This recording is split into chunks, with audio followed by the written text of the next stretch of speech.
Well, hey everybody, KenPlume here, and welcome to another edition of Force 5. This is the show where I have a very special guest on, and we discuss their top fives. I'm going to say Star Wars action figures, collectibles. It goes all over the place now. The rules have been thoroughly broken, if there were ever any rules to begin with. So right now, my special guest is an incredible author, presenter, host, just all around amazing personality in so many different fields. Kristin Baver, thank you for being on the show. Thank you for having me. I have to Uh, let you know too at the outset, I am a rule follower. So when you said figures, I went by figures. I did not know we could do collectibles. Now see, I'm rethinking everything. I mean, and you can. I'll let you rethink it. This is totally your list. So yeah, so many people.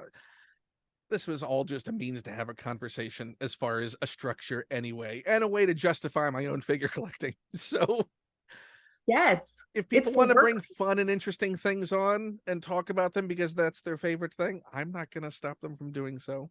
So I do want to, at the top of this, for everyone watching, mention that they should, as soon as we're done talking, or while we're talking, I mean, you can just listen to us and multitask. I mean, you can go pick this up. That'd be a good thing to go pick up.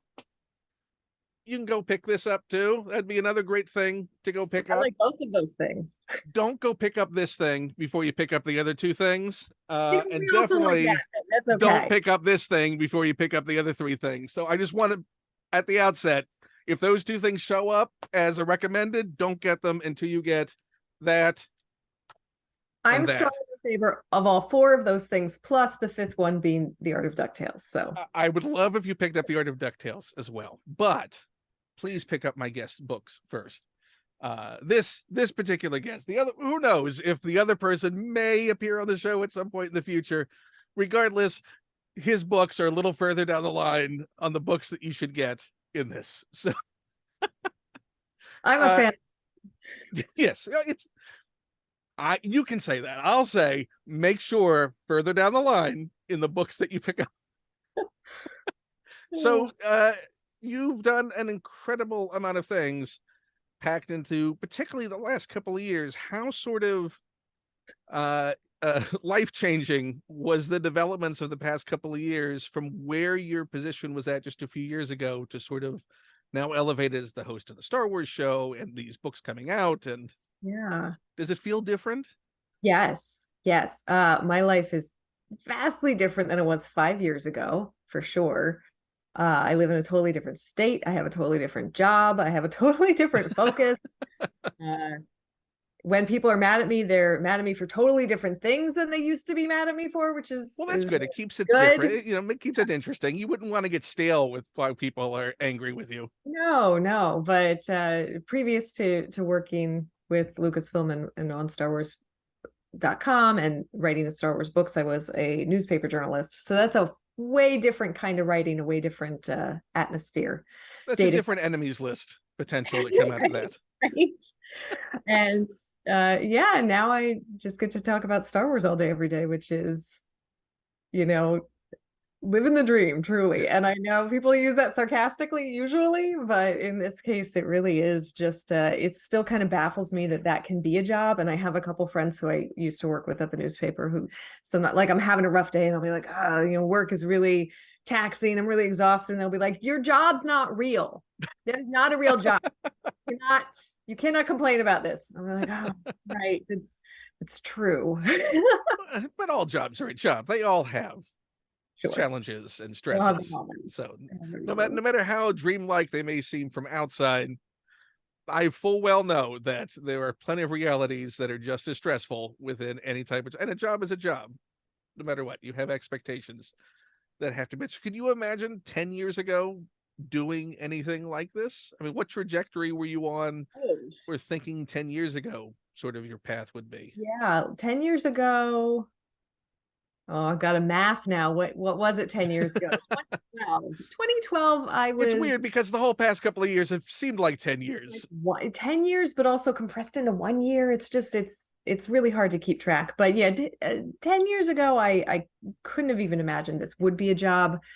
I think 10 years ago in October was when Disney acquired Lucasfilm too, and we just first started to get our inklings that there might even be new Star Wars. So It really wasn't until there were new Star Wars films that I even started to think, hey, I'm a writer and I like Star Wars and I cover the news, and maybe there's a way that all these things can join together in one perfect storm of some kind of work. At the time, I didn't think it was going to be full-time work. I did think it was just going to be a side hustle that was going to keep me sane while I was doing the other kind of news work. Like, this is And the it thing I did, like. sort of, it did for a time. But I was on a trajectory 10 years ago where I thought I was working at a daily paper in Pennsylvania, near Oh, where I what grew part of Pennsylvania? it's central Pennsylvania. So neither Philadelphia nor Pittsburgh. That's how I have to, those are the terms for people in California where they're like, oh, where are you from in Pennsylvania? Philadelphia? Pittsburgh? That's Is it it. like Easton? Easton, is that a Ooh, place? Yeah. Easton is a place. Yeah, Easton is in central Pennsylvania, right? uh, Nearish. northeast. It's more northeast, but see, now I'm getting real like granular. All the Pennsylvania As you listeners would. will be like, oh, sure. I know where that is. Yeah, no, but central, about an hour outside of Scranton State College. Those are some places people tend to know both for The Office and Penn State. So that gives you a little bit of context. And Hershey Park, and Yes, and Hershey to a lesser Park. extent, Dorney Park. Well, I worked at Dorney Park in high school, Oh actually. no. Yeah, because I'm from a place called Kutztown, which is about a half hour outside of Allentown, where Dorney Park is located. But anyway, I'm getting real off the rails here, which is This okay. is the conversation. There are no rails. There are no rails Exactly. whatsoever. That's the point of the show, I think. But so 10 years ago, I was working at the paper, and I thought I was always going to be working at a newspaper. And I was just trying to figure out what that meant in terms of, was I going to stay at that one and just try and become a manager? Was I going to try and work up to a mid-sized metro? And everybody, when they get out of journalism school, is like, I'm going to work at the New York Times one day.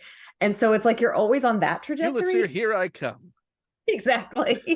Even if it's probably not the road you're really going to end up taking, you kind of have that mindset. And so 10 years ago, that was very much my mindset. And I wouldn't have even considered, maybe I want to do some entertainment writing. But it's funny because then, I don't know, 20 years ago, a long time before that, when I was a little kid and I first discovered writing and how much I loved it, I wanted to write books. And so I think things have really come full circle in terms of now I get to write books, and also I get to write about Star Wars. And so, like, more so than 10 years ago me, but if I could go back and talk to like 10-year-old me and be like, guess what you are going to be doing later, that kid would have lost their mind. But first you got to work in central Pennsylvania, so you got to make it through that. If you can make it through that, I'm going to do that for a while. It's going to be fun, but it's going to be way different. You're going to think, get to the good stuff. I should do serious things now. And then you're going to realize I'm an adult. I'm going to go collect more action figures, which is exactly what I started doing. I can make choices and have fun. Yes. I have a job and make money so that I can buy things that I would have wanted when we were a kid still. Yeah. Oh no, we are the eBay generation. We're rebuying all of the stuff that we were denied. Yes. Although I have to say I wasn't denied much as a kid, or at least I don't remember like pining for things and not getting them typically. I think our parents were extremely good at delivering on that. And our parents also, when I say our parents, I have a sister. So my sister and I both got, I think, pretty much everything we wanted, which makes us sound super spoiled, but I swear we weren't. And what depends on the level of the ask. Exactly. Yeah. I think we knew kind of where the parameters were for that. But we got the things that we wanted in terms of toys, playthings, things we were interested in. Our interests were very supported, and also then our parents never threw anything away. So now my sister has kids, and they go into my parents' basement and they're like unearthing things that I haven't thought about since I was a child. And they're asking me questions about it. And there's some really fantastic handwritten notes that come with some of these items now, where it's like a reminder of what we named the thing. Or, sometimes it's like my sister and I were clearly having a fight. We documented it. Really great treasures in my parents' basement. Is there anything you've reclaimed out of the basement? Like, I'm going to take this with me. Yes, I reclaimed a couple of things, but for the most part, actually, I prefer my sister to reclaim them and keep them at her house, both because then I don't have to store them.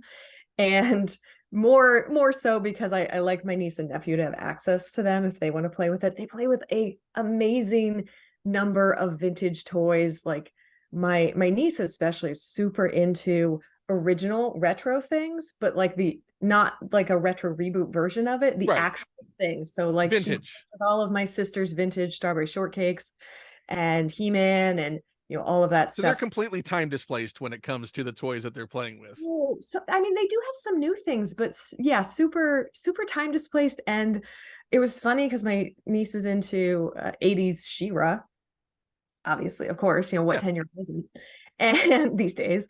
And the reboot came out, and I was like, yes, she's gonna love this. I loved it. I was trying to get her interested in it, and she was like, I just like the original stuff. And I was like, oh, okay. You're a purist. I get it. All right.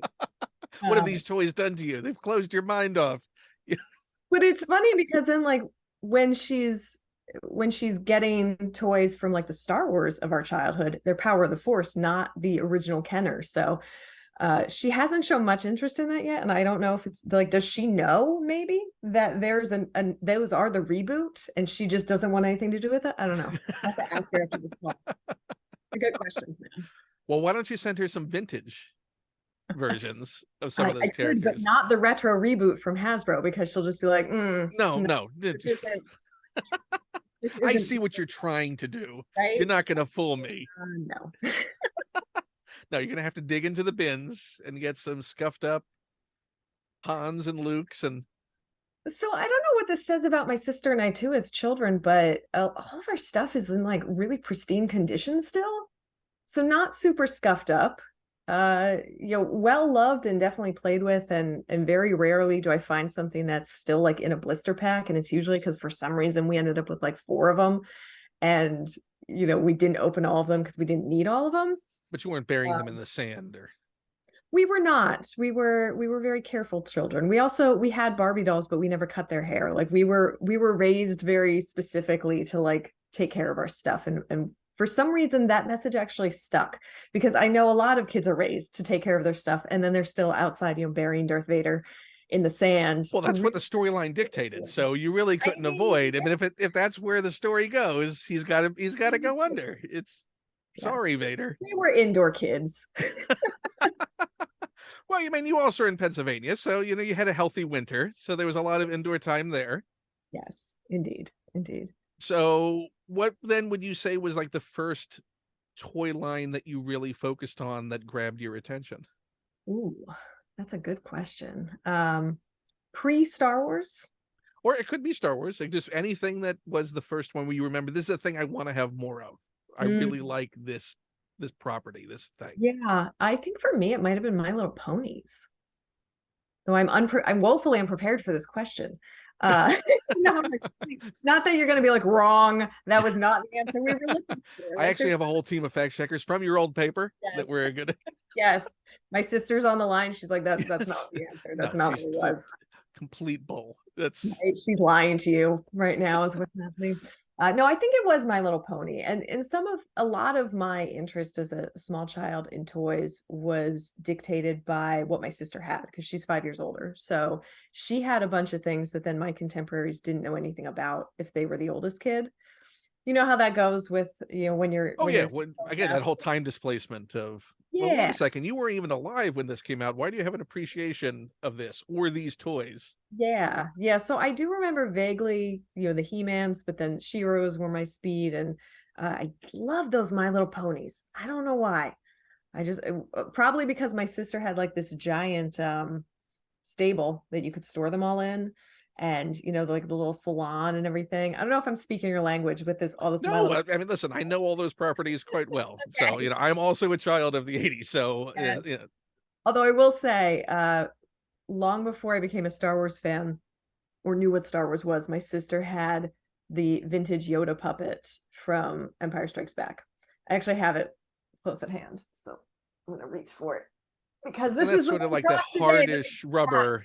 The one prop, yes. So she had this. Oh, his little ears are getting cut off by my fake background. I'm not really in Star Wars, just in case you didn't know.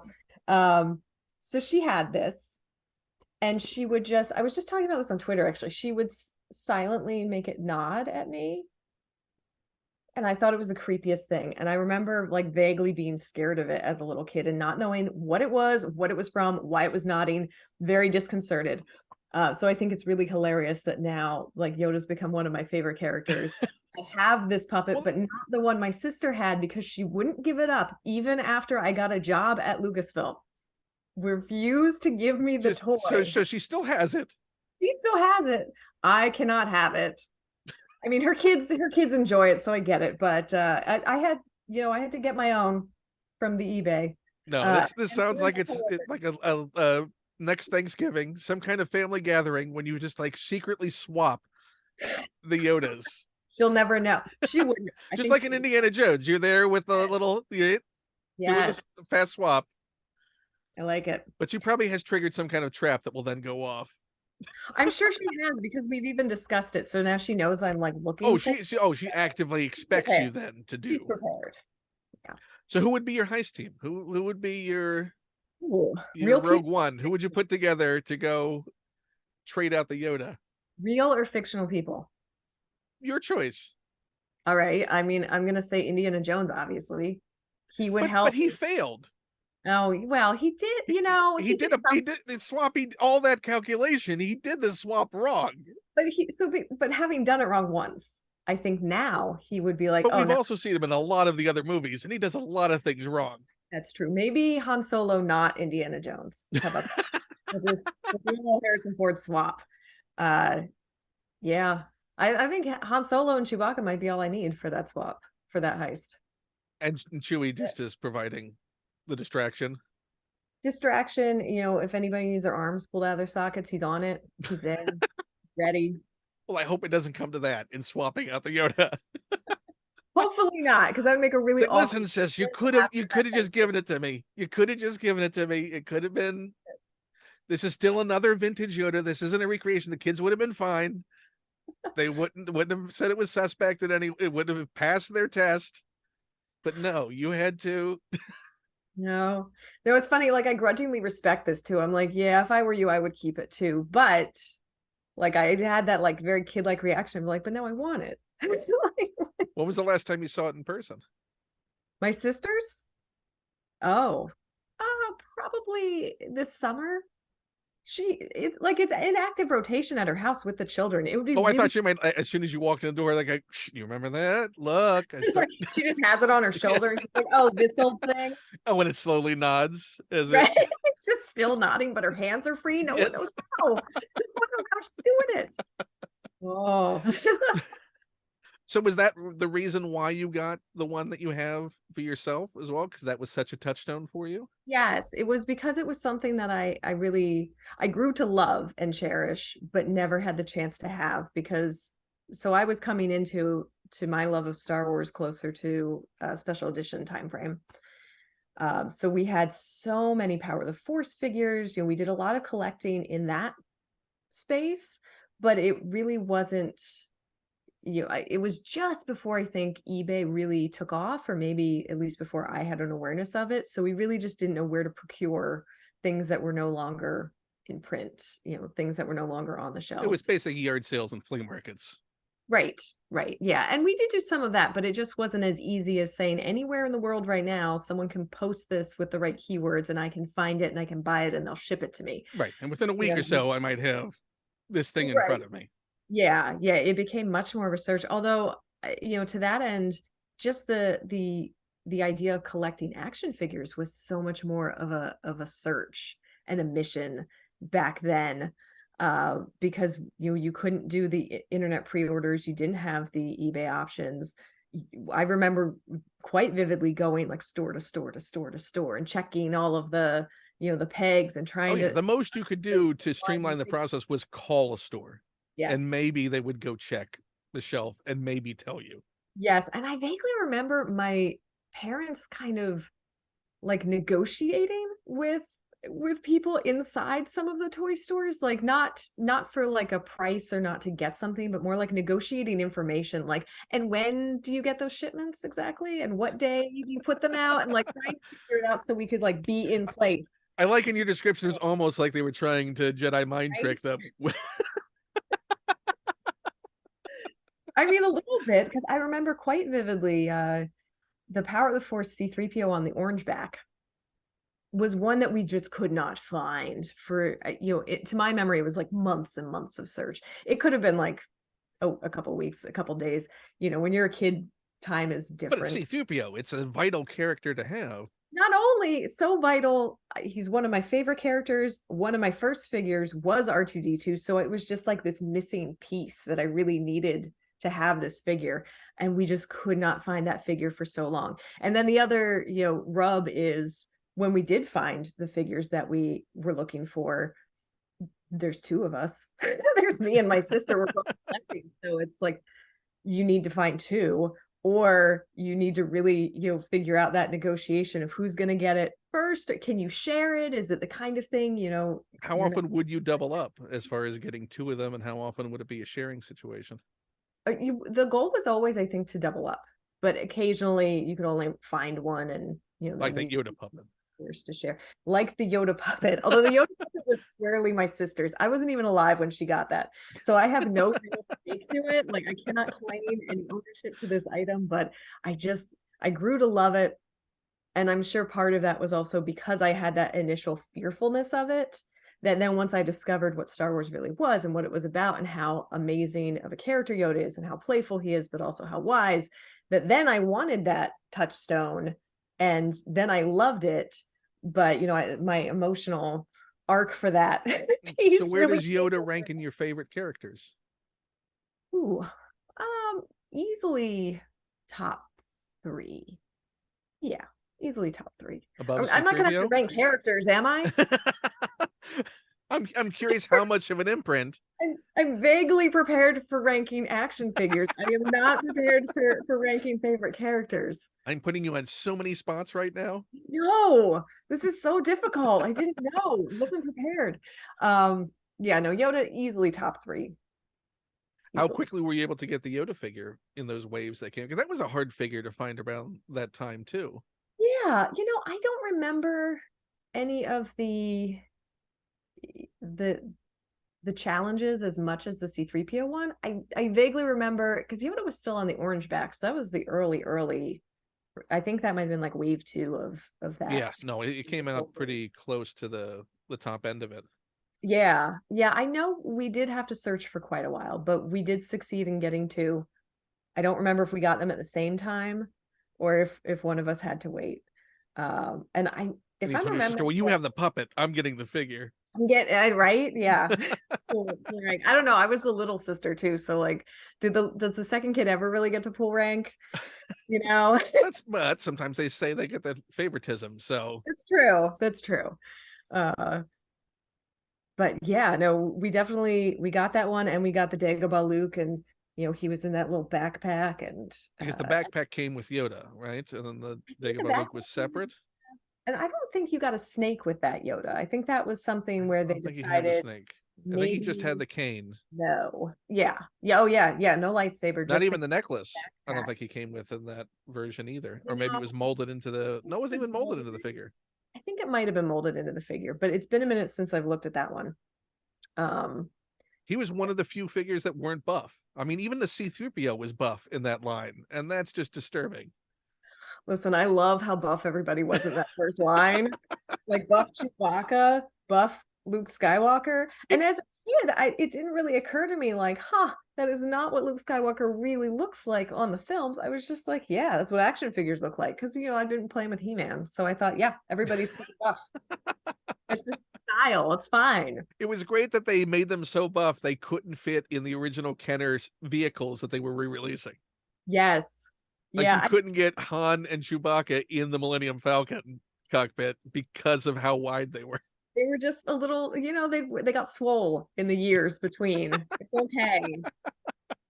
I think it's funny though. We did have a couple of items that trickled in through like flea market finds, and one of them was my sister got the vintage Tauntaun, and it was right around the Power of the Force Han Solo came out.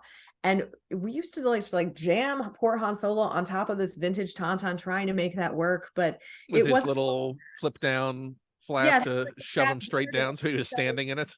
but you can't do that. So it was like he was like straddling this poor tauntaun, and nothing was quite to scale. Nothing was quite right. But So we was it were, the Tauntaun that had the little Luke pouch in it, or was it the later version where they sealed that off?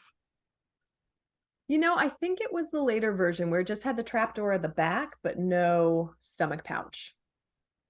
Yeah, Yeah, you that couldn't. trapdoor. It was a weird, but fair be it. They made a way to make it happen, to where he It was. worked if you didn't think too hard about it, and if you didn't look at the legs on the saddle piece. Like the legs molded into the saddle to make It's that when work. you look back at those figures, you realize how necessary just knee articulation is Yes. in a figure. Yes. Yeah, and it's crazy to look at some of those original ones, which I still have a lot of fondness for, even though I didn't grow up with them. Eventually someone gave me the Kenner original Chewbacca, and he's still on my desk at work. Is he the To straight eye one or the side eye Chewbacca? I'm not sure, Which are actually. great variations. Yes, I think he's straight eye. I think he's straight eye Okay. Chewbacca. Yeah, the side eye Chewbacca is fun. Yes. Is that like big head Han versus regular head Han? Yeah, it's Yeah. just whatever factory was producing that specific run of Chewbacca's, they were all giving side eye. Some employee was having a day when they were setting it, and they were like, you know what? That's right, You want Chewbacca. your Chewbacca? Yeah, okay. Right. This is. We're all having feelings today, Chewbacca. I mean, that's the best. If you're gonna find a misaligned eye placement with painting on figures, I love the side. I have a side eye Luke from Force Awakens, from the end of Force Awakens, which is great. Just Yes. having him giving side eye on the shelf. I'm looking at him right now, and he's giving me side eye at a distance. Once Now, you when you find those, it's great. when you find those variations, do you crack them open, or do you leave them mint on card or mint in? So I'm generally an opener. Mm-hmm. uh Joseph Scrimshaw, who I'm sure you're familiar with, a wonderful Jedi Zen master in his own right, is very much into leaving them boxed. And he made on this show such an eloquent argument for the sublime beauty and appreciation of leaving things in the box and admiring the presentation, that I Mm, found it very difficult on some of the things to actually open them now, yes. because his little voice comes into my head going, but isn't this a beautiful presentation? And you'll lose this as soon as Yes. you open it. This will be gone. You'll no longer have this in situ arrangement that they chose to represent this character. There is something to be said for that. And there are times that I've purchased two of something, knowing that I was going to have to rip it open because I needed to hold it in my hand, but also wanting to preserve that presentation, which that's a very expensive habit, by the way. When you Yeah, start buying those things, I think I did about 5 of those when they re-released Black Series 6-inch A New Hope for the 40th anniversary, and they were on those beautiful like vintage the looking retro. Yeah, cards. And I thought, yeah, I'm going to buy all these and I'm going to put them in a display. And then I bought 5 of them, and I was like, what are you doing? You cannot buy 2 of this everything is that not sustainable. no, I was like, you are going to live in a house made of Black Series, and it's not going to be weatherproof. You I mean, cannot to do be fair to Joseph, he collects like vintage, collect like 3 3/4 scale, it.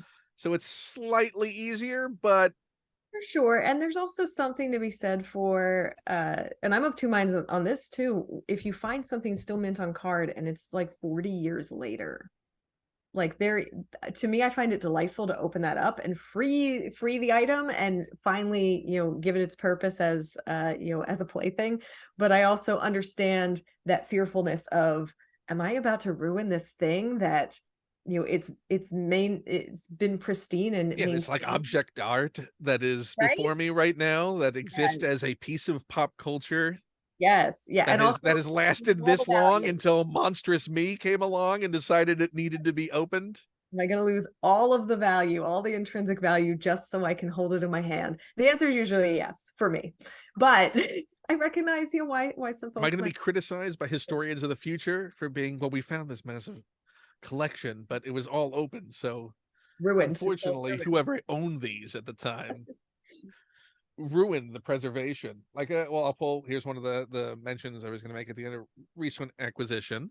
Ooh, So yeah. Ahmed Best's cameo in Attack of the Clones, but in situ again in his Yes. Outlander Club sitting. I mean, this is not going to be the same on the shelf. No, You know, it's it's not going to have that feeling that, oh, this is right off the. But see, now you're showing me him sitting at the table and he's got his little drink, and he's never going to get to sit at that table if you don't No, free. he'll never hold that drink. I mean, that's You'll never know the how beauty. Sisyphusian of me to keep him from the drink that is so close to him in this package. Yeah, yeah. Are you But gonna rip the baby open? I think once I complete the set, if I Mm. complete the set, because I think I've got all but one of the guests, because I think there were five. There's Ahmed's and Anthony Daniels cameo Yeah. is also, he's on the back. Lieutenant Danny Fatoni. Yes. Yeah. So I have him. I also have Ilan Sleaze Bagano. I also have Drinky Obi-Wan, which is the weirdest pose you'll ever get, like in mid drink, Yes. leaning against it. But there's one other patron whose name I forget, but I do not have her, and that's the last Outlander club to like form the, I think, the full run of it. Yeah. And I think by the time that line was coming out too, they were really they were just making an action figure for every background character. If they had a name in a visual dictionary, you were granted access to become an action figure. And I wasn't really collecting anymore by then. Like by that point, I thought I had grown out of it, I guess. I didn't. Spoiler alert, I grew back into it. We all think at different periods that we've grown out of it. Yeah, but I miss having some of those because I wasn't actively collecting at that point. And now this conversation is making me want to go on eBay right now and look for some of them, which I know is the wrong thing. Well, so for that, I've now I've tried to curtail my acquisitions to make it a little more sense. How's that So working? now I'm just monitoring like the 99-cent auctions, single bidder. Like if I'm the only one who gets it and I get it for that, then I will to my heart's content. But I That's have to narrow it down to, I can't be paying $30 again and again for figures just because I need to have that character in my mind. right. I did start to in recent years really turn my attention to the 6-inch scale too, and that has helped curtail some of the FOMO, because there was just a point where I was buying, especially Force Awakens period, I was just buying everything that could possibly be made. And, there are the completionist collectors who want everything, and I respect that, but I've never been that. So then I would look through my collection and be like, oh, why did I even buy this, background first order officer, no name guy? And, it was usually because like, well, that was Because he number. came with Admiral Akbar. So Okay, you I did kind of buy had that one, but only because I wanted Admiral Akbar real bad. yeah. Like, real. How can you not love? I mean, for me, because of posing, he's master showman Admiral Akbar. Yes. He's singing an opera. Yeah. He's gorgeous. The little mouth opening, Oh closing. yeah, the fact that his mouth Like, is articulated. I love it. So yeah, the other the other Return of the Jedi one I have on the scooter that came with the Squirrel Girl figures. So he's like living his best life riding around the countryside. I love it. Yes. Was that the which scale was that one? That the Return of the Jedi one is also the Black Series scale. Oh yes. Oh yeah, yeah. Yeah. Okay. Yeah. So no, yeah, it's a large scooter, but it was Yeah. as soon as I saw it, knowing the joy that Akbar figure can display, then him kicked back riding on a scooter just seemed like a natural thing to do. Have Yeah. fun with your figures is what I'm saying. I am rethinking parts of my list now from this conversation. This is really concerning. I mean, this is good because we're getting to the point where you'll have to lock in those Yes. decisions. So All right. so we're maybe not quite there. So you have a few moments to, Right. because you got to choose what your fifth one. The fifth one being the one that knocks all the other figures that didn't make the list off. Yes. So not to put any more stress on the decision. No, it's okay. It's okay. No, I'm okay. I'm gonna stick with my choices. So is there anything from that line? Because I very much have contended in rediscovering it in the past couple of years that sort of early 2000s period seems like the golden age of background characters in figure form. Mm. Like if they really went just to town when it came to deep dives into the weirdest, most obscure figures. And it's probably the thing that we don't really get in figures today is a lot of the aliens. Like if it's not a humanoid body type, that's a standard body that they can swap pieces with, you're pretty much not getting it in the modern line. Yeah. Yeah, there aren't enough background aliens for my personal taste in the modern line, but when we do get them, they're great. And every once in a while, I get to talk to somebody from, a Hasbro, and I'll make my, personal pitch aside of, it'd be great, I'd definitely buy a Black Series, and then I just start listing things just shamelessly. So In the what is on hopes that list? What is they'll on that be. list? So I mean, one of those things is the Max Rebo band. I crave the Max Rebo band in 6-inch scale. The fact that we haven't even gotten really a Max Rebo band since the end of the 90s, because they Mm, just repainted yeah. them when they re-released them in the mid 2000s in that box set. Yeah. So Yeah. And then even in the 3 3/4 scale, they have not done a re-release. And this is the anniversary year coming up. This would seem perfect time. But I we would, haven't even got them in, like, Hot Toys hasn't done it, Sideshow hasn't done it. We haven't got them in 6 yeah. scale either. Yeah. And it's one of those things, like, I love the Max Rebo band so much This is the as a fan. Renaissance. It's time for the Renaissance. But I love them so much personally that sometimes I forget that they are background characters and they are only on for a short period of time. And, they are the Figure and Dan and the modal nodes of that scene. But I attach a lot of importance to them, and I would like to see them as part of my 6-inch scale collection. But Just so the far, just would you be happy with just the core, or do you want the full complement of the expanded I band would be happy with the OG trio? Droopy, Max, and Psy. If we can get those three at any point in time, I'll be ecstatic. But then, I feel like Drioza I'm and like channeling this into the universe where I'm like, please, please so if has it gets to Rappertoonie, then you're fine. But as long yeah, as the core is out. the core would be my preference, just to make sure Do you that own a Max Rebo? I have. Do I not have any of the Max Rebos? Oh my goodness. I don't think I have any Max Rebos, actually. I don't have any Max Rebos in my collection except for the concept art maquette replica that So they this just. sounds like an eBay dive later. Yes, this is what that is I sounding mean, you like. Yeah. can't not have at least one Max Rebo sitting on your desk.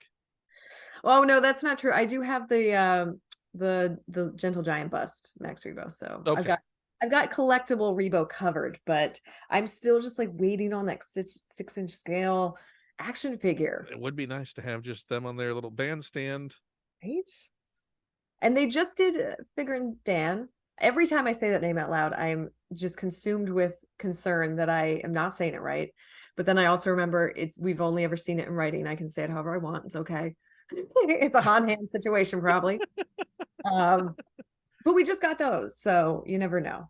You never Yeah, know. but that goes back to that whole, they're pretty standard humanoid body shape, except for the Yeah. heads and hands. Yeah. So it's an easier swap. But Hasbro, you know, Hasbro, here it's our not the fleet. only one who's asked.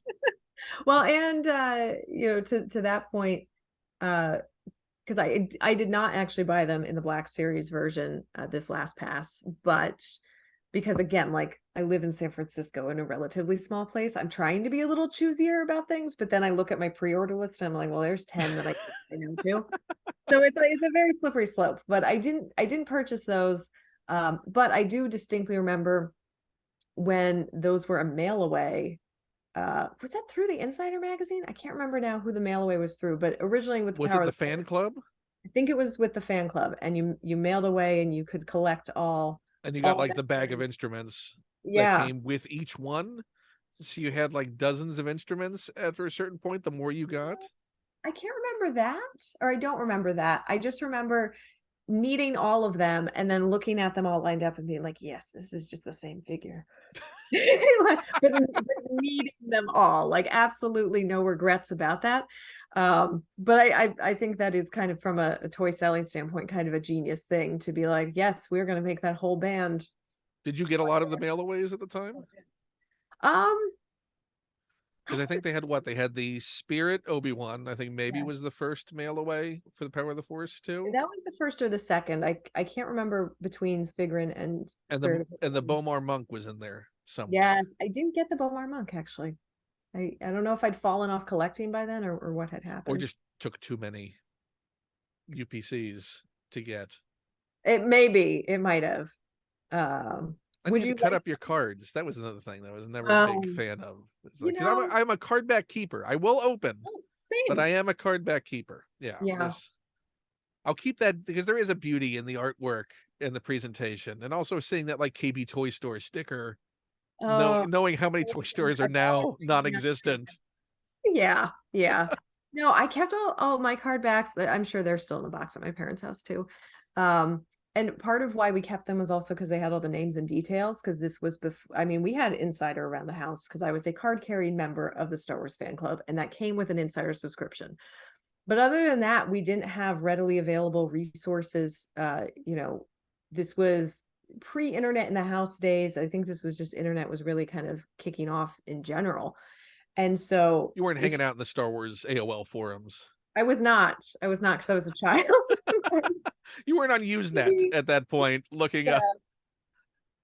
Yeah. And some of that was so you could retain that information. So if you forgot somebody's name, it was there. Yeah, no, I mean, now were you also a big reader of the novels at the time? Like, were as a reader, do you remember getting into? You know, Because that I was sort of the golden age for so many oh novels being yeah. released. I wasn't super into the novels. But I do remember not specifically novel, but film adjacent when they did the Shadow of the Empire line. And I was just so glad we finally had a Bouche Leia. I didn't really understand who Prince Shizor was and why Chewie had an eye patch, but I was super jazzed about Bouche Leia finally being in my collection. And so I was willing to accept all of those other ones and not question it. And we did actually get Bounty Hunter Luke, even though I was like, I have not a clue why he's in this outfit, but I like it. But here it is. But here it is. Yeah. And I was like, well, it's available to me. We're going to buy it. And we got a Vader. Yes. Yes. I think he was in the and what Boba Fett and was IG-88 were in the other box set around that time. I think so. Yeah, Yeah. it was because I think the Shadows of the Empire line came out right before Powers of the Force too. Like I think those were on the shelves first, so it was a weird thing to see that be the big launch. Mm-hmm. And who's this Dash Rendar? What's going on? Why is this? What's this tiny little Millennium Falcon thing that he's flying around in? Yeah, I don't. Now this is making me want to do more research on it because I don't remember the Well, no timing. one talks about Shadows of the Empire now. It's sort of like this for what was supposed to be a big canon introduction when most of that stuff was ignored as canon. Mm, And it was a multimedia project because what there was a soundtrack released, like they did a yeah. score for Yeah. the book. Yeah. Well, and to your point about just the books in general, I do remember getting the Heir to the Empire series, but I don't remember ever actually sitting down and reading it as a kid. Like I remember it was this part of this towering stack where I had like that and the Redwall books and some other things, and I had Courtship of Princess Leia, which was the first one that I did pick up and read. Um, but I don't remember. Oh, and I definitely read Splinter of the Mind's Eye and had a lot of questions. But that was also because I had access to that because my parents had purchased that before I was born, and like when it originally came out. So it was like the Ballantine paperback edition of that. So they were Star Wars fans They as were well. Star Wars fans, yeah, but they didn't introduce it to us right away. Um, when I was well, I guess maybe they did with my sister because she had the Yoda puppet before I was born, but then I really didn't get introduced to it till I was about probably 10 or so, I think is when I first really realized Star Wars was an option and it existed. Well, I mean, And that probably would have coincided then with Shadows and Power of the Force coming back out and it was a perfect storm of, I think it that being back in the culture. Yeah, and I think that Christmas I got the Power of the Force buff Chewie and R2D2 on the orange cards from Santa. And I think the movies were on Sci-Fi Channel quite a bit because we were ramping up to, Shadows of the Empire was all ramping up towards the special editions as well. And so like I remember the ramp up to it from home and then being really excited to go into the theater and see the special editions. So I was like super aware of what we were going to see in the theater and had memorized it probably and already I might have already killed our VHS tape at that point actually because we had the trilogy on VHS. And my sister and I watched Return of the Jedi so many times that we had to hunt for replacement, but we didn't want any replacement. We wanted the same cover, with the half Yoda face on it. Right. Like the mid-90s. So we had to like go to different stores and try and find a single tape to put Particularly back. as all those were intentionally put out of print to make way for the release of the special edition versions. Yeah. Yeah. But and then we got those on And so who VHS. has ownership? Are those still at your parents too? Though I think my sister might still have ownership of that too. She's Oh, well, just then like, she's got to either give up the Yoda or the VHS tapes. you can't have both.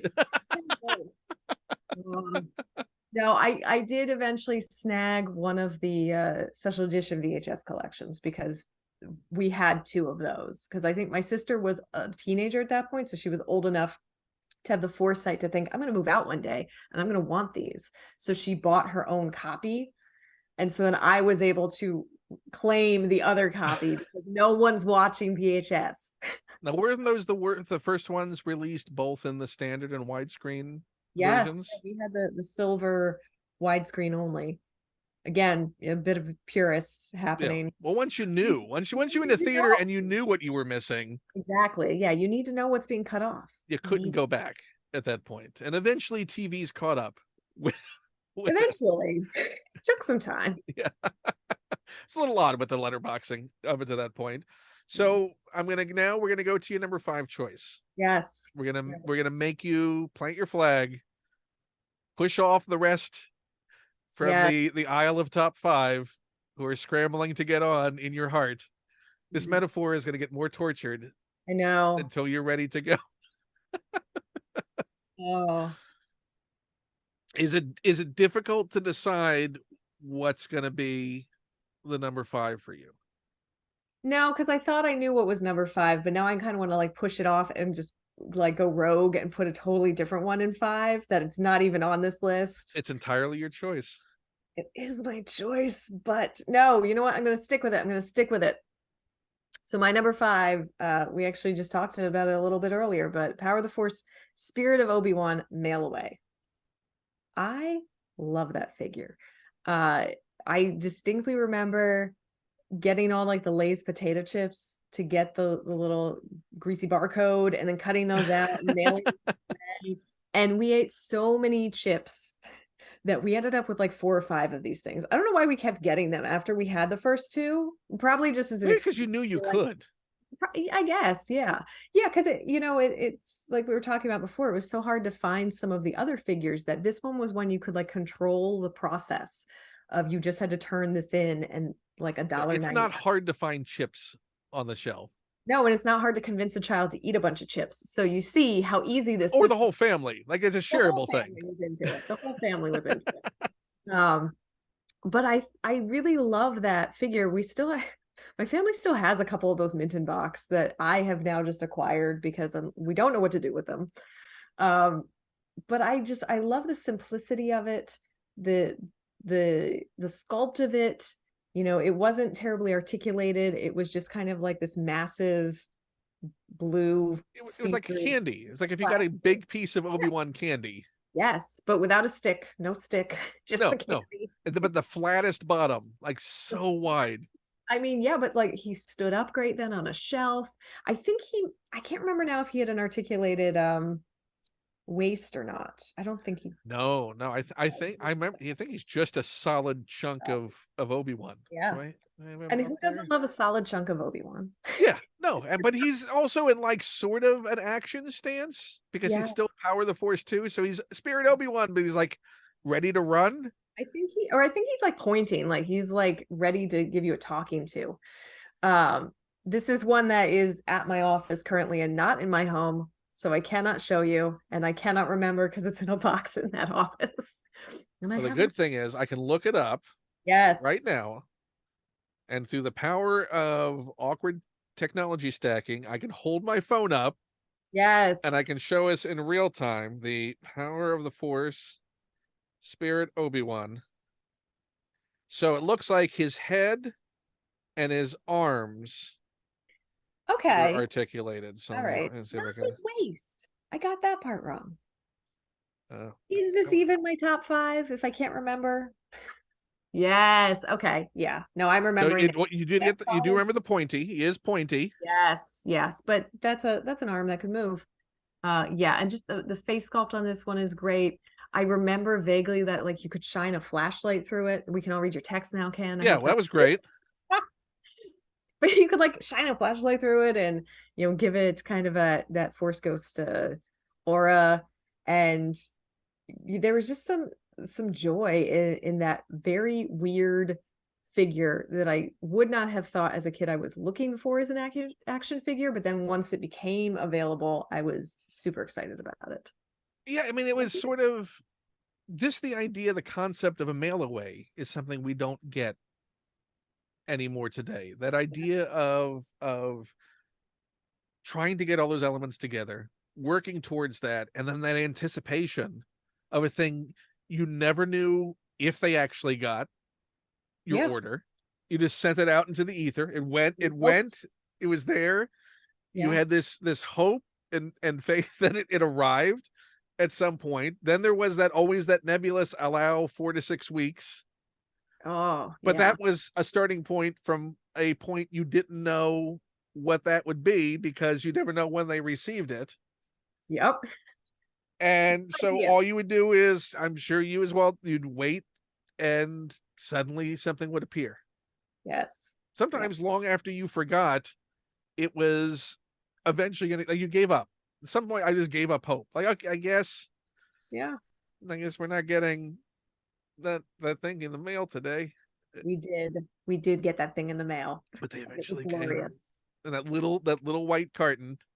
Yes, the little white box that was super nondescript and weird, and that you didn't feel bad about opening because it really didn't have that beauty of presentation that you saw in some of the other ones. So, That is my but so that's weird though. So you have like what, 74 of them at your parents' house, right. Yes. Yeah, we but made a not one of them has made its way west to be so with you. they have several of them have made their way west, but they live at Lucasfilm as they Okay. should. In my office there. And so I don't have it with I sound like Han Solo. I don't have it with me. You know what's the real fun thing to do is get a little LED puck light Ooh, and put it on top of the LED puck light because they light yes. up really nicely. All right. To Amazon. I need an Obi puck. Yes. Obi-Wan puck light. It's not coming up, Ken. What is it? We Oh, texting just look like at my say, Amazon list. It's there. It's yes. everything is connected to how it can be used to display an action figure. Well, and collectors who have far better displays than I have come up with some really ingenious ways to display things perfectly, like the spice rack tiers to get your figures in a place where you can actually see them. Oh, I'm getting weird sunlight now. Sorry. Yeah, it's that aura time. It's the aura time. Yeah. Now I look like I'm force ghosting. It's fine. It's good. The yeah, like mine, eventually I get to a point where if it's a flying character or a vehicle, now they just hang. Now I'm Oh, just, yeah, like I have like flight stands for, I look over at the Boba Fett. Boba Fett has a rocket pack. Well, he's not going to be flying. He's not going to take up shelf space. yes. I like that. Rex is flying. Yes. And Yeah. then I fudge it even further when I go, okay, well, Darth Maul could be leaping. He could be leaping off a ledge. I think he is. Yeah, so he's mid leap. Separate his top and his bottom, so he's Yeah, it's always got to be awkward for him, right? Because the legs are heavier. If the binding's not too tight, there's always got to be the fear, right? That yeah. little separation could happen. Yeah. Poor Maul. Poor No, yes. He's been through so much. He's seen some things. What's not on my list because I don't think it exists. But I would love I'm just gonna say Black Series because Black Series is always my request. But I would love a Spider Legs Mall. I would insta buy that so fast. I don't remember if they ever made that in the 3 3/4. No, No. I think even as a like when they were doing the comic packs or anything like that. Yeah. I mean, it's a big ask for It is, and it creeps every. me out, so I'm not sure why I want to have this in my home, but I do. I do want I this. mean, this is why Yoda also became one of your favorite characters. So Yeah, clearly, I there's a don't know. pattern we're There's establishing something here. to unpack there later, I guess. Now, if you put Yoda on top of the spider legs, No, no. you're thinking Yoda's about it. You're perfection. thinking about it now. Yoda's perfection by himself. He doesn't need the spider legs. It can't be too hard, I would think, as a custom. I know surely someone has done it with their Black Series figure in Oh, the I'm past. sure. Yeah. Yeah. No, and I know there was a statue a number of years ago that depicted Spider Legs Mall. Yeah, I mean, Always a good with time. the animated, the Clone Wars version, I mean, that's really sort of a big assemblage of junk, sort of. Yes. There's nothing standard about any of the legs that he had, so you couldn't repeat parts on that. No, yeah, that would be a nightmare to sculpt and to replicate. Yeah, I mean, everything This is is sounding more pretty and more like much. a future HasLab ask of some sort. Yes, you want Black Series, Spider Legs Mall. And what was the Dasher. name of the snake character that was with him? His sort of like Renfield. Oh yeah. What was his name? But yeah, you gotta I throw mean, he's got to be like one of the tiers for the HasLab, right? Does you get him? absolutely. Yeah. And what And would we the ask? haven't gotten a Savage Opress also in Black Yes. Series. Yes. Savage, right? Gosh, yeah. Yeah. Yeah. And then you could get well, you have a Ventress, so then they could hang out with your Ventress. It'd be great. It's a great set. I'm on board for this mythical set that doesn't exist. And that I wish we had control to make these things happen, but we'll just I wish for mean, them loudly. isn't next year supposed to be? They're also celebrating like the Clone Wars in general. Isn't that the big Mm. anniversary that they're also sort of block celebrating? You Just know, it's Return of the Jedi, and I thought just Clone Wars as an overall bracket, yeah. What year is it for the Clone Wars though? 2008 because to it's technically the Gennady Tartakovsky anniversary this coming year, oh right? yes. Yeah, yeah, yeah. Yeah. So I thought that's why they were using it as like a sneaky way of going, but we're going to cover all the Clone Wars, Yes. which I'm fine with. Is there Yeah. anything else from that era that you would like to see realized? Oof. I would like some more 6-inch scale Padmes as well, with some of her Clone Wars It's attire. weird that we've only gotten one. And she's in like arguably the least fantastic Padme outfit. And I say that with respect to that outfit. It's a good outfit, but Queen Amidala's closet is amazing. And I want to see some Black Series of all of those. I want to see Senator Amidala with her amazing headpieces. I want to see all of that come to fruition. So I mean, that's a HasLab in and of itself. Just the Amidala collection. Just Amidala have closet has left. Hear our prayer. because that's what you could get 5 different Amidalas in that. Yes. I mean, I feel like it Because would we be haven't the seen any of one. them except for the end of Would you Attack of the do the Clones. handmaidens? Yeah, you Oh, need her like Tatooine version. yes. Now we're really gone off the rails though, because now I'm like planning for all kinds of like we need Padme and all the handmaidens and all of their variations and I all mean, of her. this is also like the era of Sabe, right? Isn't Sabe now Yes, and Sabe Dorme. Ascendant along with the other handmaidens? But Yes. there's a lot happening with Sabe now. And Sabe, speaking of that golden age of action figures, got a release in those early 2000s because I think she's in the Power of the Jedi line. There's a Sabe. I think there might be. Power of the Jedi was really when I started to go off the rails with it. And by off the rails, I mean like I was Other just interests. You yeah. I guess I had moved on to collecting other things or I think at that point too, I was like in middle school, and in middle school you hate everything you used to love, and you hate everything everyone else around you Right. loves. Everything comes down off the walls. Yeah, you got to form all new opinions and a new identity. So I think I was probably in that period when Power of the Jedi was coming out, unfortunately. But I But it was a heavily produced line, so it yeah. is not hard to find inexpensively Well, and I out kind of there. think we are in the golden age of Star Wars collecting now, because the sculpts have gotten so, I don't want to say perfect. But photoreal is a game changer. The photoreal paint for Hasbro was a total game changer. When you look at, older figures pre that era, and then Oh yeah, the I mean, you same talk about figure that next Force to each other. Awakens line that you collected at the beginning. I mean, those are Yeah. hard to look at now when you look at those paint jobs Some and of compare it. them were donated before I moved. Some of those were replaced. Uh, Photoreal really makes such a huge difference, and the sculpting that comes from the scans of a person's actual face and costume is just it's just out of this world, which is also an excellent segue to my number 4 pick. So what It's is your like number we planned 4? this, but we didn't. My number 4 pick is a 2-pack, so I'm going to cheat a little bit. Am I allowed a It's no 2-pack? cheat at all. Good. All right. Well, if I'd known that, I would have been like all the Black Series number 5.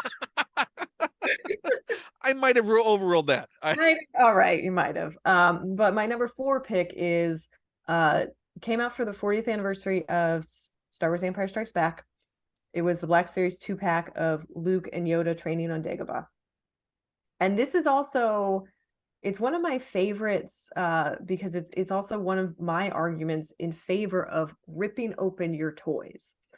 So for a while there, I was getting so many figures that I wasn't opening them right away, and I would just have like a shelf stacked of them. And actually, pre me working on Star Wars all the time, if I would have like a really rough day in news when I was at the newspaper, I would like save an action figure to open to like make myself feel a little better at the end of the day. So I think that's where kind of this tradition came from. But I started to just get like a pile up then, because I wasn't having rough days anymore.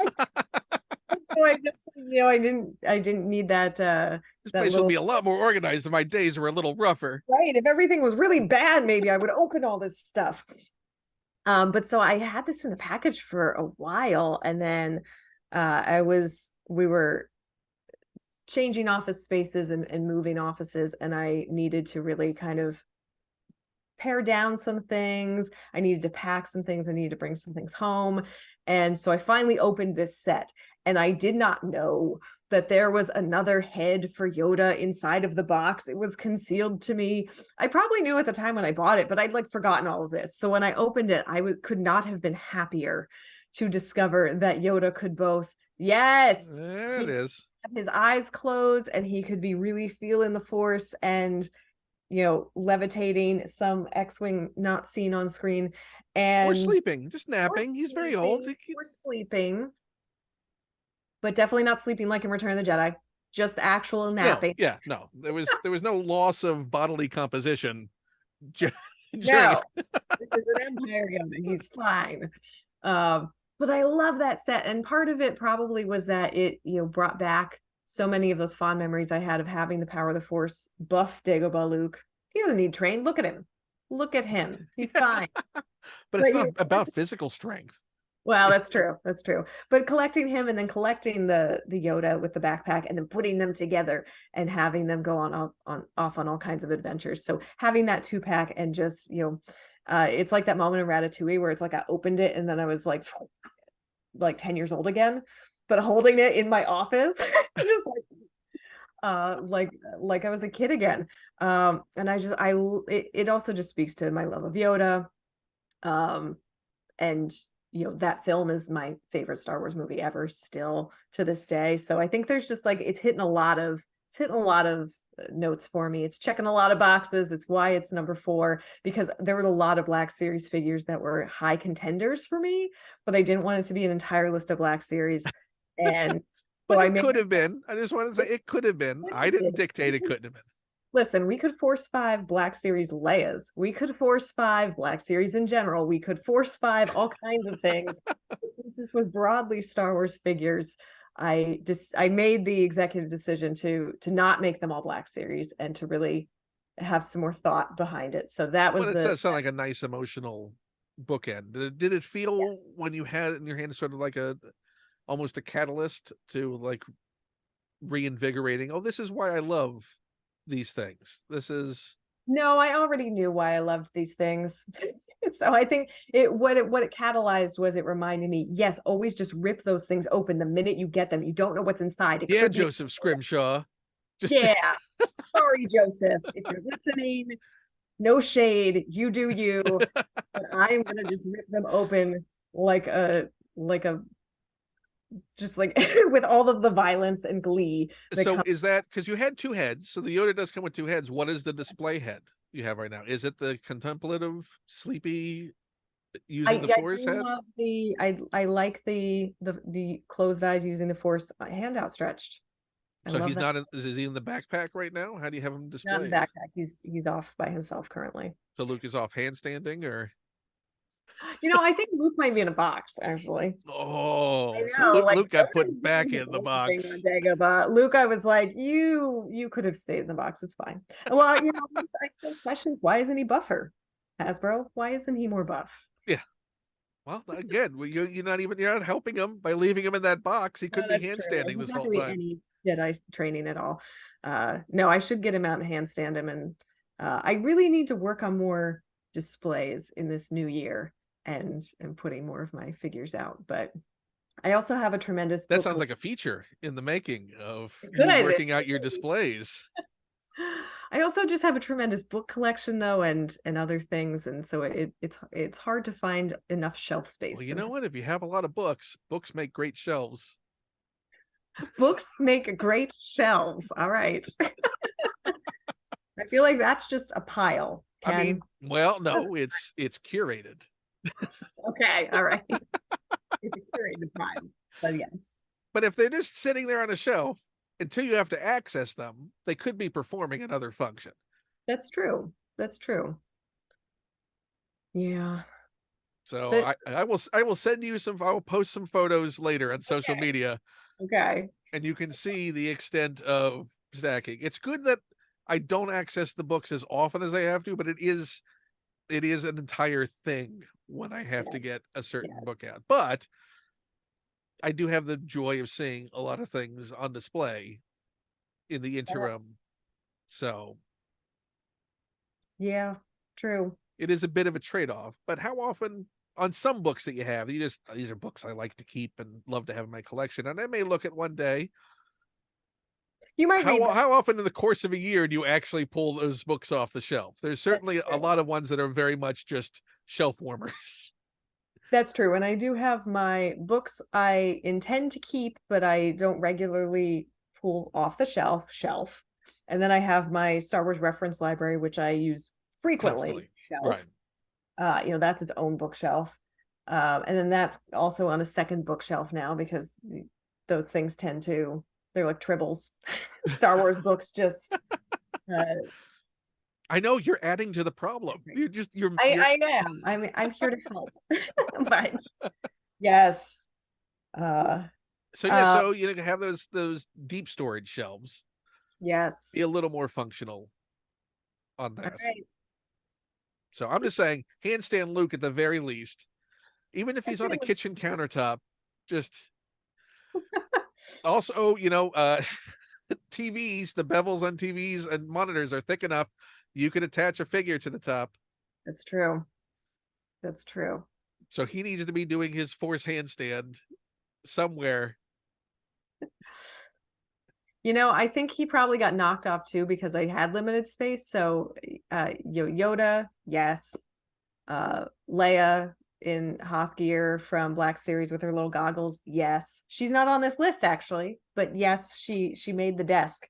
And my 3 3/4 scale Rancor / cell phone holder, because that makes it useful. Like your shelves made of books. The Rancor makes an excellent cell phone holder with her one outstretched hand. Yeah, And I mean, if I am a person who's very much in favor if you can multitask things Yes. to justify their placement, then by all means. If I Uh, happen to, use the Dr. Afra statue I have on my desk, that also is a great lean-to for when watching things on my phone while I'm working. It's yeah. And also good for holding down your papers. Need yeah. a paperweight? Dr. Afra. She's on the I don't case. know if I trust her with holding Well, anything that's fair. down at this point. That's I fair. think that That's fair. I'm You not could putting use anything the too paperweight valuable and near say, her. all of those papers are gone and you don't know where they went and the statue's gone. Yeah. This is like the third statue I've had to get. They keep disappearing with all of my stuff. What's happening? Yeah. It sounds like Afra. Yeah. Well, hopefully we'll get to see Afra in live action at some point. Yes. Yeah, I hope so. I hope so. I'm a big fan of the character. I know a lot of people love that character. And I've been a fan of several iterations of that character in the comics, but I love, what Alyssa Wong is doing with Dr. Aphra now, but also I just love Alyssa Wong. And so I want Alyssa Wong to be happy. And if that's having Dr. Aphra in any capacity, let's do it. Let's And make now Alyssa the happy. version from her run is getting an action figure in the Black series. Yes. Yeah. We're getting because the trench coat one is specifically was introduced in her run, right? Because Was that Kieran? I think it was after Kieran, wasn't it, that the trench coat came in?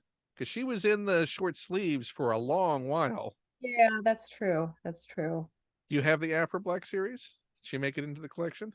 I do not have that one yet. Is that one out on Well, there's shelves? the original release that they Oh, came out yes. with a few I years did back. get that one. I wasn't super into Afra at that point. But So now the trench coaty. the trench coaty one is good. Trench coat one is good. I have to check my pre-orders, see what I've done. Uh, sometimes Also, it's we're living in a time where pre-orders and ship dates are so nebulous as to when they're actually going to become, yeah. into your house that I think the best worst feeling is when a box shows up. It has your name on it, and you're like, I don't know what I did. I don't know what this is inside the box. I share that with a lot of feeling of also, oh, this could be a lot of different things. Yes. Like knowing that there's a lot of Things. stuff floating out there, but not knowing which one it might be Yes. is a reminder that there are far too many ones floating out there. Yes. I mean, that happened today. It's like, oh, was I expecting something from Amazon in a Hasbro box? That's weird. And then, so I have that sitting right over here because it just came in, Yes. What was it? and it was Ooh, yeah. Obi-Wan 3-pack Yeah. with, I mean, you really can't see him on here. It is the saddest, most forlorn looking Obi-Wan sculpt you ever did see. Listen, he's seen some things at that point. I mean, he's seen some things in having a rough shipping as far as this box is concerned. I mean, I didn't expect a figure to have like 1,000-yard stare, but See, this figure's side-eyeing got too. it. I mean, it doesn't have like, the exuberance of Tika. Well, we can't all be Tika. We could strive to be, but we We can can't. strive to be Tika. But yeah, no, I he's got love Tika the Jawa, both because I am just delighted by the character and the actor who portrays Tika. Is just a big sweetheart, but also when I was originally collecting as a kid with Power of the Force, Jawas came in a 2-pack, but they didn't have any names, and I named it them. was just Jawas.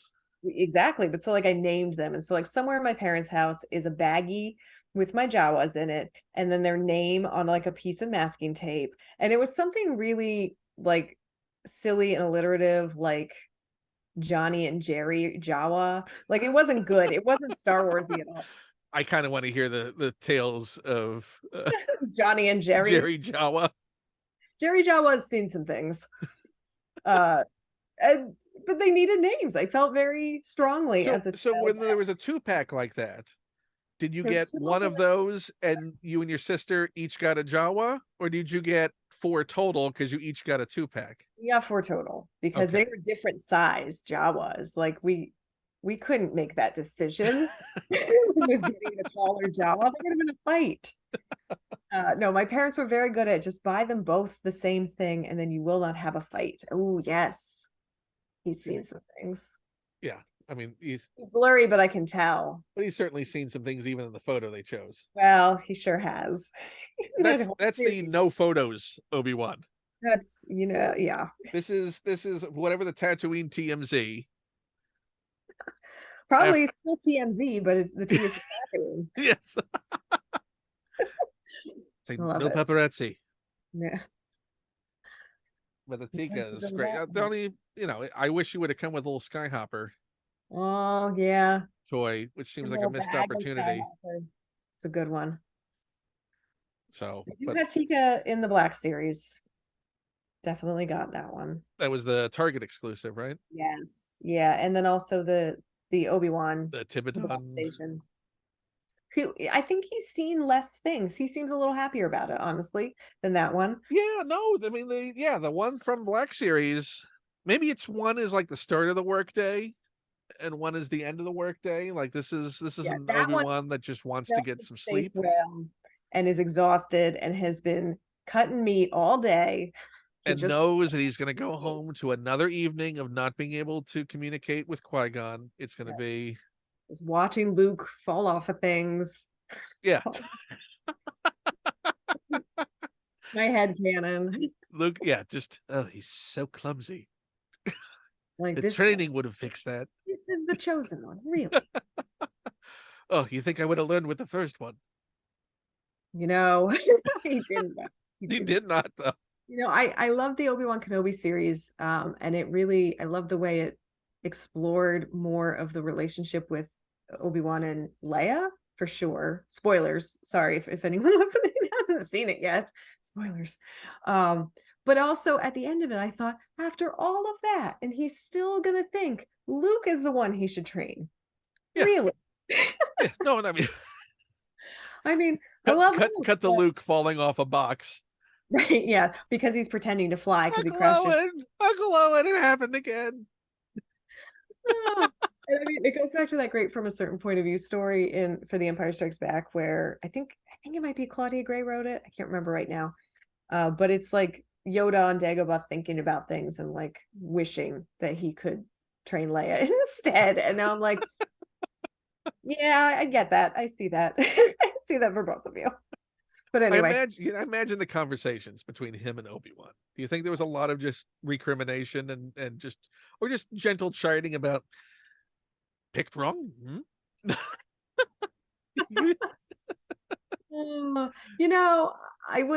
I would be curious to see, though, like in some alternate multiverse, what would have happened if they had trained Leia? How that would have gone.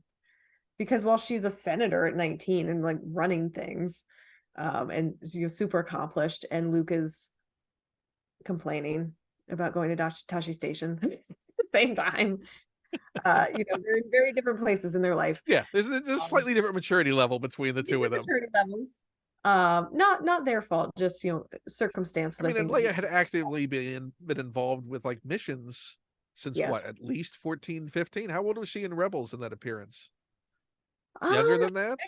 Rebels, I can't remember. I think that's season 2. She's 4 years out around there. So yeah, it's a couple years before A New Hope. So she's like a mid-teen at the oldest that she's running around doing missions for the rebellion. Yes. Yeah. Whereas, Luke is just like, oh, Biggs grew a mustache. I want a mustache. Can that happen one day, Uncle Owen? Oh man, I love Uncle Owen and Aunt Beru.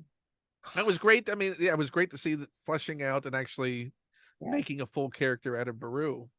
Yes. Yeah. I mean, I've always loved Beru, because of her fashion sense in A New Hope. Like there's something special about Beru. But definitely it's just seeing her like ready to defend the homestead and just like getting the blaster and like taking no guff from anyone. Including Owen. Here for. Yes, including Owen. Yeah, like she's the one who got the plan ready to go. She's like, yeah, well, here's where he hid the weapons. Here we go. We're ready to go. It checks out, though. Based on everything else we know about those two, I feel like that just makes good sense. Yeah, Owen doesn't seem like he's much of a forward planner. No. No segue here. Would you like to hear my third choice? I would love to hear. That is a segue. Even no segue is a segue. kind of a segue. Neither Lars has made it onto my list. Sadly, not enough Lars figures There in the aren't lines in general. not enough. I have Vampiru, the OG Kenner That slash. comes with the milk container. Yes, yeah, I have that one, and I love that one, but not on this list.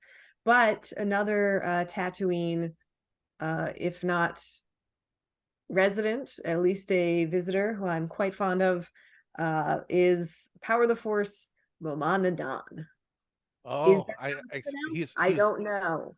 he's up That on is, my shelf. yes. So let me see if I can actually take a Yeah. photo of him from All right. afar. I was like, are you gonna like get the grabber out? Yeah, this I should have. Now from now on, Always sit with a grabber during a recording, Ken. so you're gonna be, it's obviously very much a down angle or an up angle at him, but I have a micro machine at or Uh-huh. AT that he's holding like it's a pet. Oh, So I love it.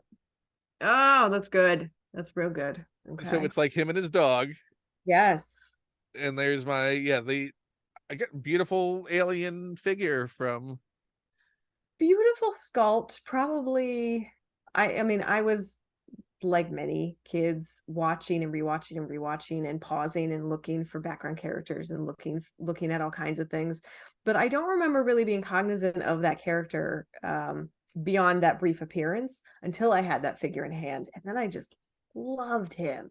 And we didn't have the Kenner line, so I didn't have Hammerhead in his little blue onesie.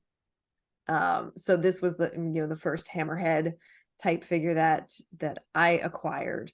And I picked it on, I put it on my list because it speaks to both the heyday that we were in, during from the mid to late 90s into the early 2000s in terms of action figure collecting, where they were just making every character in an action figure and naming them, and you were getting all this information about them. But also because I just have such an affinity for the creatures and aliens, and I wanted to make sure they were represented on this list. And that one in particular, that has made it to the West Coast. That is not in my parents' basement anymore. But is it in my house? No, it's at the office. Everything's at the office. So for that decision, Mhm. what because you maintain two offices, and certainly over the course of the pandemic, one office would have been used a lot more than the other. Yes. How do you make that decision of what makes it to work desk and what stays at home?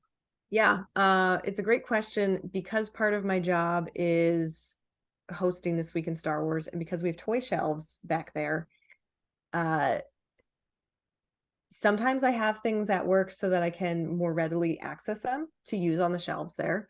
And sometimes I have things at home because I just really adore them and I want to look at them and I want them to be on my desk. And I tend to rotate things too, from time to time. But that's usually that's the big push, because when we initially were in lockdown and we were shooting the show from my living room, we entirely made a very quick set just with a small set of bookshelves and just anything that I had already, at home that wasn't part of my work collection. And it's also, I think pre-pandemic, I was somewhat trying to kind of create a separation between work and personal life, and maybe was keeping more of those items at work because that's what made sense to me logically. But now all of those lines are blurred. Do you discern those lines being there anymore? Or have you sort of, is it just a matter of relaxing, like, hey, if I like it, I like it, and I'm going to keep it in both my Yeah, spaces? I think when I initially started working with Star Wars full time, there was definitely a fear that if I didn't make like a little separation, maybe I'd get sick of it. Because that's always the danger, I think, when you take something that's a hobby and that you love and somehow luck into making it a career choice or a paying gig or something that, whether it's a book you're writing and a project you're focused on, or, if it is your day to day, I think that's always the fear and always the danger that you're going to get so inundated You're going to spend too much time with it. It's like any relationship. You don't want to grow to resent it. Fall out of love with it. And I am delighted that we're almost 5 years in now, and I have not fallen out of love with it at all. And in fact, just adore it even more, having had the chance to make it my day-to-day work life, but also seeing how important it is to all of the other people involved, whether it's on the creative side, the people who are making it, who are primarily people who came in as fans first, or the people who are consuming it now, myself included, who are fans and who just love this stuff and find so much emotional weight and meaning and messaging that helps them through their actual lives. And just the importance of storytelling. I've gone off on a rant now. No, it's not a rant. None of it's about action figures. Over the course of us talking now, if you haven't realized, it's all about the digressions. All about the rant. All about the rant. Is there any then piece that you look at that you would go, I would want to double up? Like I'd want one at work and I'd want one at home. That's a good question. I think now, no. Probably at the height of the pandemic, I was starting to feel that because when we first went work from home lockdown, I took a bag of snacks. I didn't bring home my collectibles or my plants. You were going to be back in 2 weeks. I thought we were going to be back in a couple of weeks. So, I didn't worry about that stuff. And I didn't worry about, the vast majority of my collection that was at work. But now it really is like a nice, even balance of I'm in the office at least, once or twice a week. So it's kind of like having, extra space to put all of my right. It's like another collection room. You just it's like walk into that room. That's just a bit of a drive away from my house, and that I can maintain that, but it's for work reasons, and it often is because we do borrow from my personal collection for the set quite frequently. Well, who's the biggest toy collector in the office? Ooh. Like whose office is most kitted out with the most stuff? Yeah, that's tough. I think Scott Bromley, who if you watch the Star Wars show, you know him as the mouth of the Yoda fountain. And the writer producer on that series, but he had he took it down now because we're moving offices, but he had an amazing just like 80s pop culture kid explosion in his office, and just like I wouldn't know what that would look like.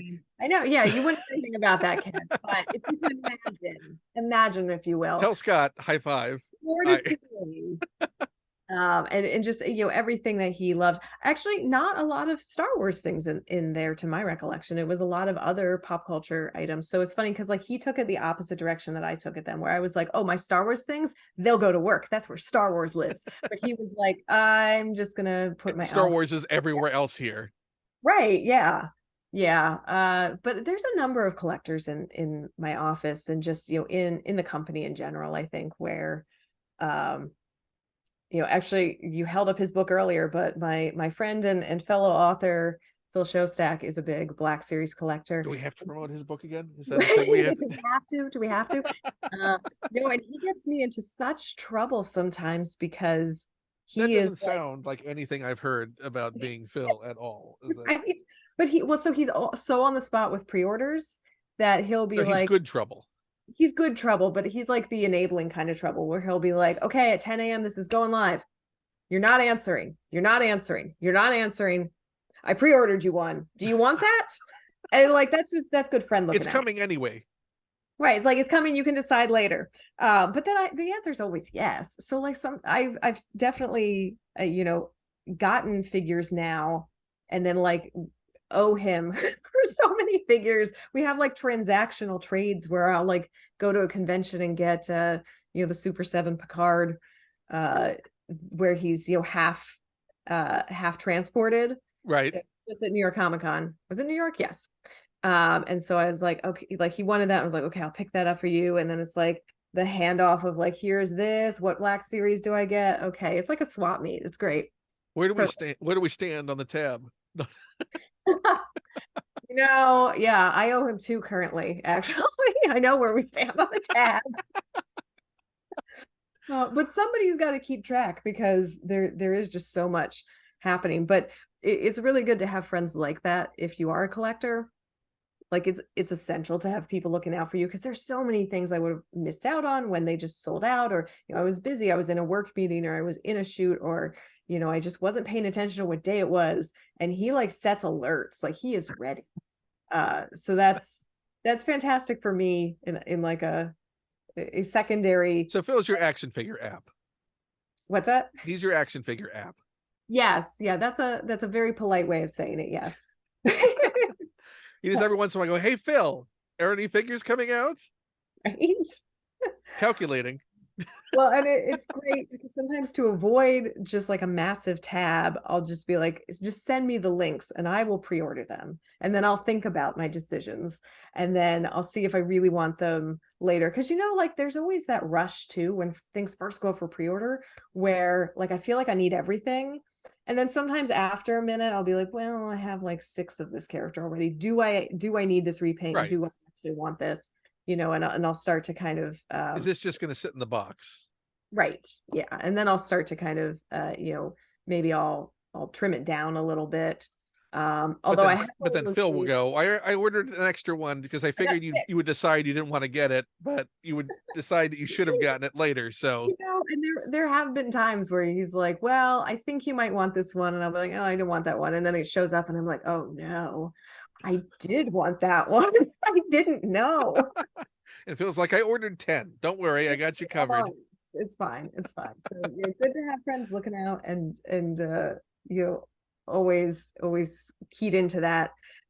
Although just a real quick aside too, like in the before times, I remember distinctly one of the Black Series waves, Phil and I were together in a Target and found the Padme in the wild. And it is just glorious to find figures still in the wild. To me, it happens less and less now because I am up on those pre-orders, either because I am or because a friend is looking out, or just supply chain issues meant that store shelves were rather vacant for quite a while there.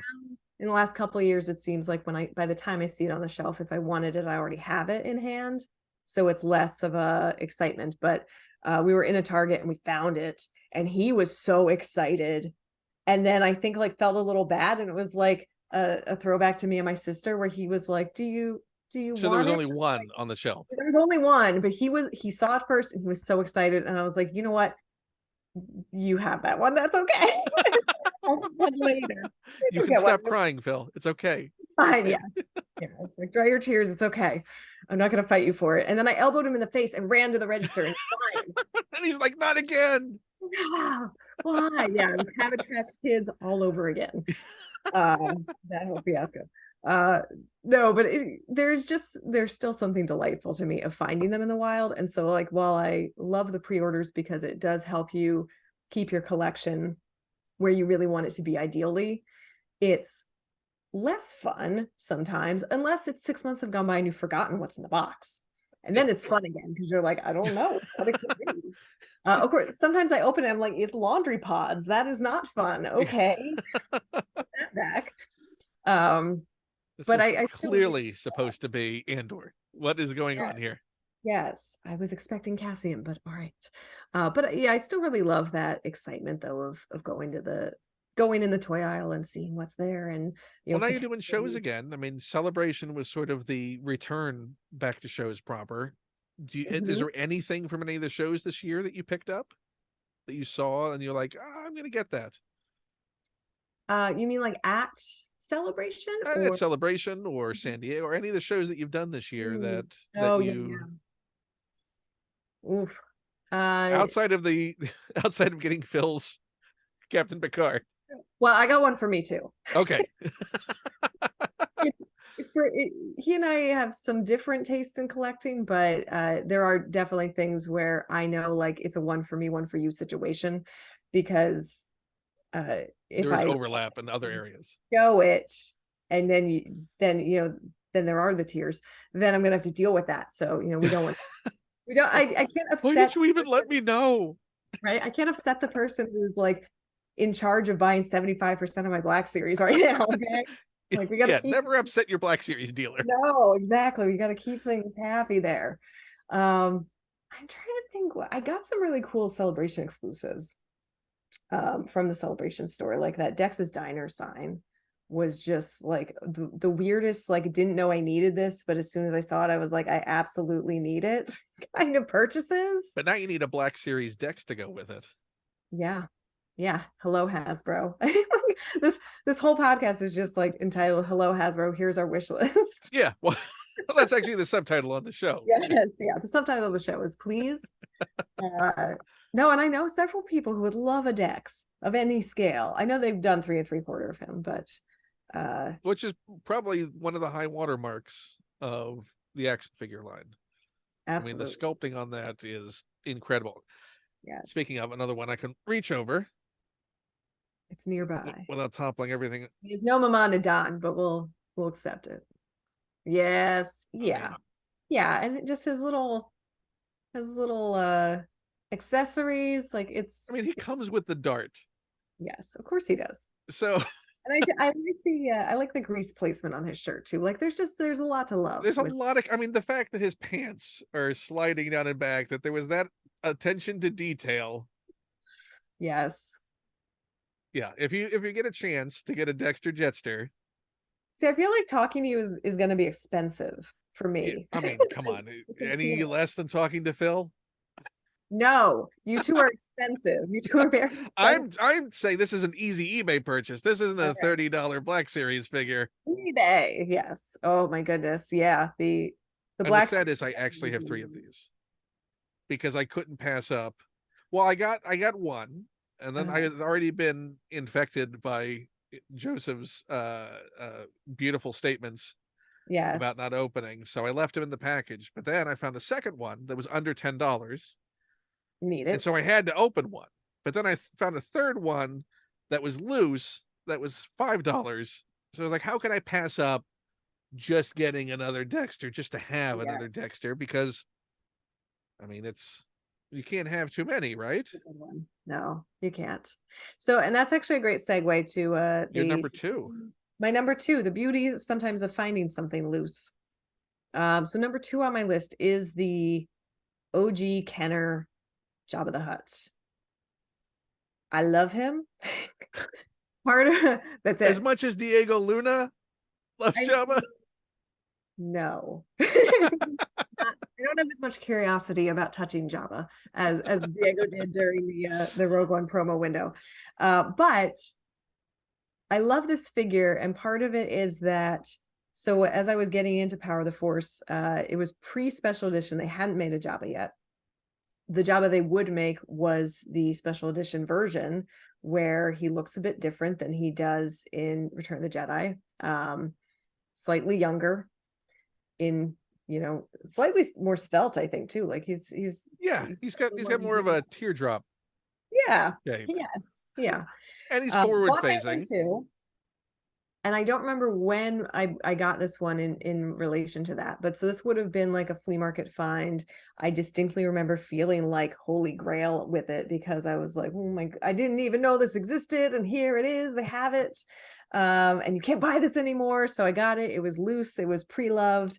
And you and your sister had already worn out Return of the Jedi VHS by then, right? So yes, we had already had to replace that tape. So we loved, as a kid, that was my favorite movie. Empire is now superseded it as an adult, but you can learn to appreciate Empire as a film. Yeah.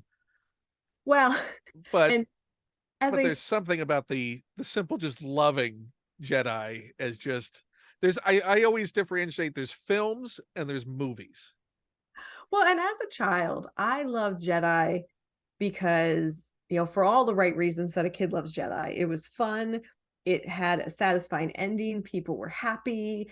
Like it's sewed things up. A musical number. And you had Ewoks and Yoda. I would just gloss over the fact that Yoda dies in this film and just be like, yes, that's the film that has both Ewoks and Yoda and Chewie also. So I was like, yes, it has Jabba's palace, it has Max Rebo's band, like all the things that I love. I just figure Yoda took an early crossfade. Yoda took a really long nap. Okay, he just Yes. was really sick of But answering you the even see him at questions. the end, so it's not like death for It's not him. sad. It's not sad. But I just, as many kids do, I love that movie for all of those reasons. So finding the Ken or Jabba felt like a real win. It wasn't something that anybody else in my family had at home. So, it was this very cool thing. And also it was just a cool figure. Like the sculpt was really good, especially for that original run of figures from the 70s, early 80s. And it also had that torque where you would shift its top half and its little Tail tail would, would waggle. yeah. Are you about to like reach into out of frame and Well, like here's the thing. I have a 3D printed tiny well, vintage there you go. Jabba. Yes. If you So just like point like this too, he's like right over your shoulder too, but not this one, not the yeah, not the so yeah, so that's the Black Series one other, right yes, there. other Java. And then there's the 3 3/4 Yeah. modern Jabba. Too Yes. many Jabbas, but yeah. So this is the Kenner version, tiny 3D printed just for the heck. This is why you get a 3D printer, is just to spend filament and time doing things like this. Yes. Well, and oh my God, he even has like the indent by the arms where the arms would be articulated. Oh Are those yeah. arms articulated? So you could articulate them. I have them just sort of puttied in place right now, but yes, they do. They are separate and can rotate, and you can even the way he's printed. Woo! Yes. So yeah, so I can turn him like you would Yeah. to. And Where's your Jabba now? my Jabba is still in Pennsylvania, actually. That boy has not made the trek. So is He's that going to be a carry-on in your next That's going to be a trip carry-on at back? some point. Yeah. Yeah. But part of why I also really love that one was like that thrill of feeling like you had something that no one else had, even though a lot of kids had that. I just didn't know it, and that was fine. But like feeling like it's like this special treasure that you can't get anymore and that nobody has. But then also, uh, it took the longest time for us to also find a secondhand Salacious Crumb to sit on his tail. Like that was a So is it search. just loose Jabba, no throne, no? No throne, no pipe, no nothing. And we never actually did collect the rest of it. So I was not a completionist with that one. I was just happy enough having Jabba and Crumb off on their own little adventures. Now it's making me want to buy a throne. This conversation's making me want to Yeah, buy it. you got it now. Is that going to be Well, an yeah, at-work display or an at-home display when you finally get him out? I think he's going to be an at home. I think Jabba gets promoted to be at home because there's a lot of connection. Part of why he's number 2 on the list is because there's a lot of connection for me to past, present, that joy of collecting and finding something you didn't really know you were looking for because you didn't know it existed. I didn't know he existed until he was in front of me. And so kind of speaking to all of that more than just the figure itself and the sculpt, which I also love. It's a good figure. And your sister didn't have it. And my sister didn't have it, and she didn't fight me for it. There were no Jabba the Hutt related arguments that I can remember. She knew she had already won the Yoda argument, You so know she was what? Yeah, content. yeah, she was good. She knew.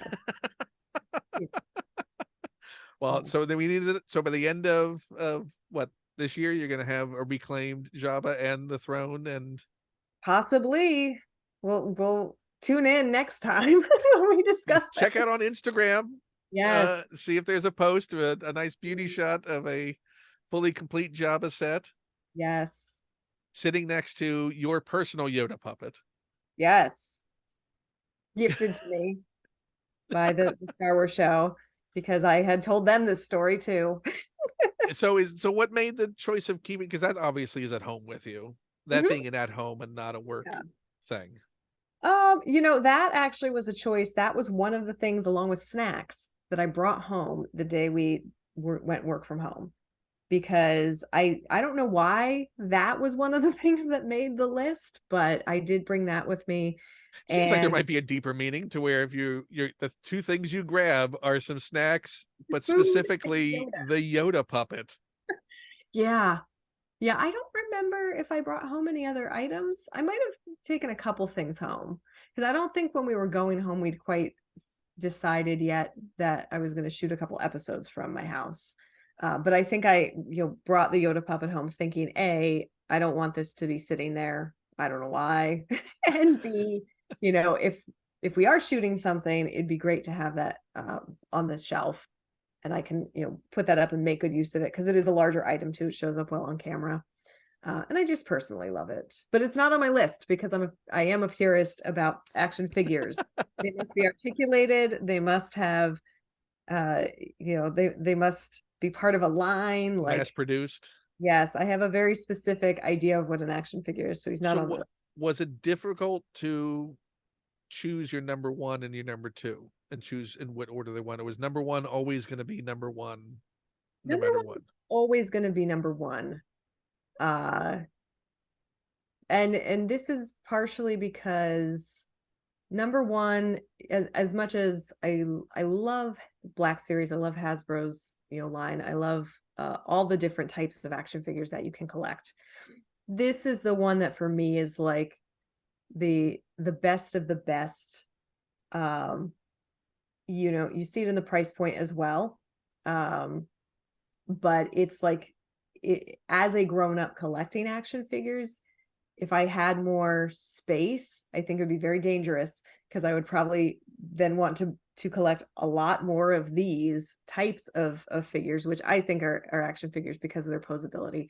But it's like while I still collect a tremendous amount of figures that are in the toy aisle and technically for children, this is the one that is more like, this is an action figure for adults.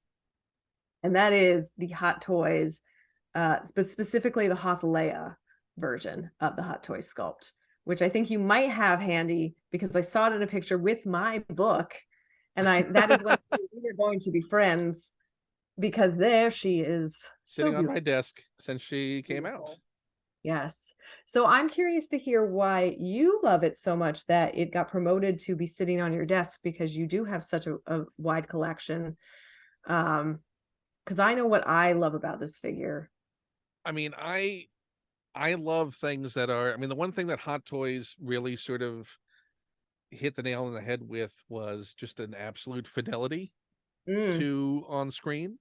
yeah. To where, you know, action figures you kind of accept, like, well, they got close enough. Right. It's a toy, you know, there are issues with paint and mass production and so on and so forth. We just have to go, okay, well, this is good enough. Yeah. This is one of those ones where you look at and you go, this is just like a perfect representation of, you know, an incredible character from my childhood and an, you know, an iconic look Yeah. and just perfectly realized. So to sort of have it sitting on the desk is like, this is like the apogee of what is possible in production, and knowing that you could own this. This wasn't like, you know, $1,000 piece or a $3,000 piece. It was not inexpensive, but it was an attainable thing for people to get this thing. Yeah. And the posability, I feel like, you know, really makes it, if not playable, accessible for just such a variety of ways to, you know, position it on the shelf. I'm I have a lot of affinity for Hoth Leia in particular. Um, you know, I love Leia as a character, but Hoth Leia in my mind is when you really for the first time get to see, you know, while she is amazing in A New Hope and she gets a lot of things done and takes charge of her own rescue and, you know, manages to stand up to Vader and Tarkin, even though she's just a little slip of a thing. She is saddled with that white dress the entire time, even when they go through the garbage sludge. So I love when you get to Hoth at the beginning of Empire Strikes Back and it's like Leia means business and now she's dressed for it. She always meant business, but now she's like ready to act. She's ready to take Yeah, action. I mean, this is, these boots were made for running and kicking, and yeah, these are Yeah. action boots. Those are action. The whole thing is just like ready for action. Um, and I once And cosplayed. action hair, like she's got action, like this is manageable. This is if you're gonna get in a fight. Yes. Yeah, and I think just personally, I know the buns are iconic, but this is one of my favorite Leia hairstyles. This and the Bespin double braid, I think are my two favorites for her. But yeah, I mean, once I got this, it was sort of a no-brainer that this was gonna sort of live on the desk next to Temple of Doom, Indiana Jones, and C-3PO, and K2SO, and Yes. who else is over there? Jen Erso, Ray, that Star Wars, the New Hope version of Leia is also there. The Hot Toys. Yes. Yeah. No, they've made so many good ones, but if I had to pick the best of the best for me personally, it's Hoth Leia. So where does yours live? Is it at the office? Mine lives at home. Mine does live at home. And, yeah, that is one Is that where a not going into the office one? Is that just a that is a not going office, because sometimes things happen on the shelves and things fall off the shelves, and so like that's one that you're not going to see appearing on the show because I'm afraid of it falling and breaking. you don't want to discover that when you go into the office and exactly. find I it. want to know that. So I typically do take things in that while they're meaningful, I feel like they can hold up to a certain amount of tumbling off of things if that happens. And that's one where I just don't want to take that chance. Yeah, She no, this is probably could hold up to it, but I don't want to know. I don't want to find out. no. I mean, I found how they do hold up to it. I've had a shelf fail before, and a lot of Hot Toys take a tumble. So, but no, you don't want to scratch across the thing. You don't want No. you don't want the the little hair on the side of her face to break off. Yeah. But no, it's the costume. You don't want that to tear. Yeah. But no, it is. Yeah, when you first lay eyes on a Hot Toys, for people who maybe haven't, and you get that sense that they're looking back at you because of the way they've painted the eyes, it's just it is frightening. It is. It is.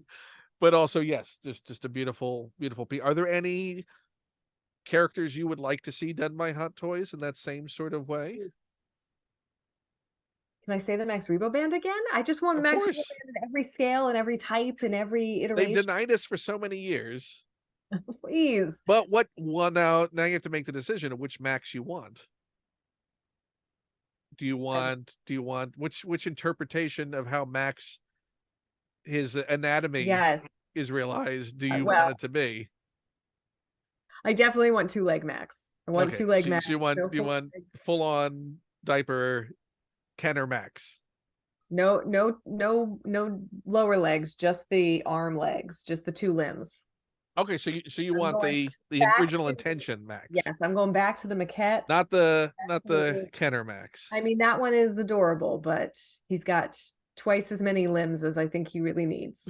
So you just want that Max? Yes, just that one. Just like we'll just maul him in half. It'll be fine. With his big, massive, was it Red Ball organ? Red Ball Jet. Red Ball Jet organ. Yeah. The which we haven't even seen. That's never gotten a proper toy release. Yeah. Although they never have the horn on it. Oh yeah. Yeah, it does need the horn. Now that I'm saying this, I feel like there's just so many good characters that could be realized in Hot Toys. But they do such an amazing job with human characters too, and human features. You kind of want them to. In that way, I kind of and they have done it so many characters too. I'm not as well versed in them because I like explicitly try not to be. Like I try to like look away from the Hot Toys beauty because. Well, let's do rapid fire then. So we'll do rapid fire. I'll give you a movie or a TV show. Okay. And it's going to be the first character that comes to your mind. Okay. And if it's one that has already been a Hot Toys, we can just reset and you pick a different one. But okay. So we'll you memorize the Hot Toys catalog, Ken? Well, I know it. Well, I know enough of what I haven't gotten. All right. Because you just can't get all of Hot Toys. It's just impossible to do so. That I know what. Yeah, I generally know what's out there and what I regret not having. So let's go back to A New Hope. Yes. Han Solo. I'm sure which they have done. I'm sure they've done that one. Greedo. They have not done Greedo. Sideshow did Greedo, but not Hot Toys. Greedo to go with that Han. And a little alcove. Not first. Yes. A nice little buildable alcove. So we got Greedo from A New Hope. So Empire Strikes Back. Yoda with his eyes closed. They have done Yoda with his eyes closed. They Oh, did. oh, I thought He's that up was on the shelf behind me. That's one of the ones they do have. yes. Tauntaun. And that haven't done a tauntaun that's posable. Sideshow did a statue Nope. I would for like a 6 posable scale, tauntaun with a but with a flap that you could shove your Hot Toys down into. flap for Han Solo to stand inside his tauntaun, no questions asked. What I want. And then another flap on the underside so that you can stuff Luke Skywalker in and he can Yeah, so he can be waving from underneath as he's. Yes, perfect. Perfect. I love it. Yeah, because you only forward one tauntaun. You can't get both the tauntauns, so it has to pull double duty. Exactly. Okay, Although so they're different. They have different horns, so that you do need to. I'm sorry. You do need well, to. they were swappable in the statue. They did cover you with that, but you Okay. still have to get 2 statues because you'd have to decide which way you want to display them. Yes. So Return of the Jedi. You did choose Max Rebo. We can go with that choice. So you can choose a different one if you'd want, But instead, or in addition to. or in addition to, I'm gonna say C-3PO with his eye out. Is that They an option? I have not done that yet. would like to see it. It's a little slime effect. Little slime too. effect, a Salacious Crumb with laughing effect. Just put like a little voice box in it. When you squeeze his chest, he cackles. Speaking of the Golden Age, they did that as an action figure release in the 3 3/4 line, right? That no. The 30th anniversary. So back in 2007, as part of those anniversary ones, and it's got in the box Salacious gnawing out his eye. Yes. In the package. Yes. Here for it. Right. Well, that's what I want to see in Hot Toys now. Hot Toys, hear our prayer, make it happen. Phantom Menace. Oh, Maul cut in half. With optional spider leg attachment for later. Just might as well pack it in. Yes. So is it a magnet attachment? So it's nice and easy to. Yeah, I think it would be. Either a magnet attachment or like the little, it's kind of like a rectangular shaped. With a swappable, oh no, you didn't face. Yes. Yes. For the moment when it happens. Yes. I love it.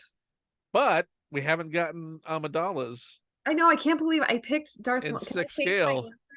Because now I want Queen Amidala in the red robes. With the light feature? With the light feature. And with the optional, when you look underneath it, there's an actual car battery, but it's a Hot Tails scale car battery that's powered. That's what I want. Make it super accurate. Green accurate. And they have to license it from Die Hard. They have to actually have the actual battery that was used. Yes. Sorry, Maul, and your swappable legs, but Queen Amidala making a different decision. Also, and she comes with handmaidens. Yes. That is one that, because I try not to buy too many Hot Toys, but that is one that I might have to buy. That might be like a. But they just went to town with that one. You need this one, kind of a moment. Also, I'd like a swappable head so you could see her as Padme on Tatooine, but that's a whole other outfit, so that's a whole other figure. It's a whole other ask. It wouldn't be the first time they've did a figure set that was the same character in his different outfits, and you just bought 2 of them at the time. True. As someone who's looking at the Dagobah / Cloud City Luke, where they included not only the dual version of him, but also the post-dual version hanging from the weather vane or the antenna underneath. Yes.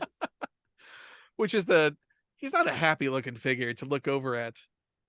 And it's one I've contemplated because you technically could, because it's got the flat part of the top of the antenna. Yes. You could actually mount it on the ceiling and have him just sort of dangling above you in perpetuity. So so they have done it before. You can get all of the Amidalas. Yes. I do want all of the Amidalas now that we're discussing it, but Attack of the Clones. Oof. I'm gonna say Zam with interchangeable face. Have they done that? Oh, they have not. Oof. Again, they haven't really done aliens. Hot Toys really hasn't done aliens. Yeah, Sideshow for a while did a lot of the alien characters. With my list. But we haven't gotten a 6 scale Akbar from either of those companies, or Yeah, I can't believe I didn't pick Akbar for Return of the Jedi. Can I change my answer again? I'm going back. Akbar, obviously, for Return of the Jedi. Akbar. With his chair as the deluxe. So Definitely with his chair and with a swivel arm so I, that he can swivel on that chair. I And still love the idea that the vintage collection figure at one point was supposed to come with his chair, and yes. then they cut the line back. And Yeah, let's say so, but they instead let the figure come with just the panel from the chair. right. Yeah.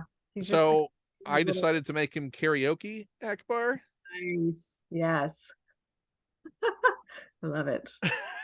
Um, But it was a weird choice. Well, here's the console that would have been attached yes. to the chair if you had Yeah, gotten it. But good luck with that. but now you just have this. Yeah, Yeah, that is also a tremendous sculpt. That almost made my list. Um, the Black Series Akbar. yes. Yeah.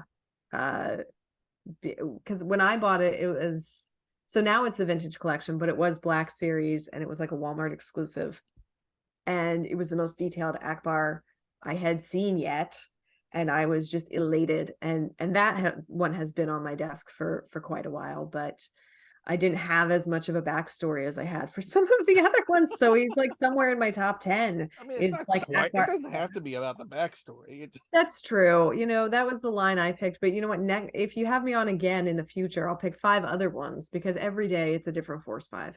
Well, So the invitation stands. You can come back on anytime. come back But next week and be like, I changed my mind about a lot of things. It's 5 different figures now. I'm sorry. They're all so Akbar. right now you got Sam Wessel for Attack of the Yeah, Clones. So yeah. Revenge of the Sticking Sith. with that. Sticking with that one. Revenge of the Sith. They've done Sith Anakin changing. They did as an exclusive. So he's Yeah. got the I remembered that. yeah, and he comes on the little floating platform over Yes. the magma. Yeah. You know what? I'm gonna go with deleted scene Mon Mothma. Oh, I'm in my very Mon Mothma sweater today too, so like it all fits. It all counts. which is a character that has not gotten action figures outside of twice. Yeah, it got the Power of the Force You got the figure. Power of the Force, and then we got one in the Revenge of the Sith line, Yes, yeah. and that Yeah. the Senator, and that was it. We've Yes. But gotten, coming in Black Series, I've pre-ordered it. It's ready. but she's It's got ready. so many outfits, so they can I know. just. But they can't reuse anything because even her hairstyles are different from outfit to outfit. So you, Well, and also I'm a little biased because I think Andor Mon Mothma is peak Mon Mothma, and I'm a big Mon Mothma well, it's the fan. first time we get her as a character fully Yeah. realized. I thought about putting that figure on my 5 because I'm so excited. Like I'm in meetings yelling about it to people who don't need me to yell about Mon Mothma to them, but I'm just like I'm here for it. But then I thought, I haven't seen that figure yet. Actually, I don't have it, so it's a bit of a cheat. That's a future Force 5 list, But probably. still excited. I'm so excited. I'm so excited for that. I'm so excited to get Ventress in the Black Series line too. The paint job on that is fantastic. That one almost made the list. There's a lot of almost in it. It was really hard to choose. And what I went for, as you can tell from my list, is what won me over was if I had an emotional connection backstory, if I had some reason beyond just that's a good sculpt or I love that figure or I love that character. That If I tipped had it over. beyond that, it tipped it over into those top 5. So then what's your Force Awakens choice? Force Awakens Hot Toys Dreamcast sculpt, whatever we're calling this. We're calling this Hot Toys. Get on it. Hot Toys Queen. Kristin and Ken will buy these.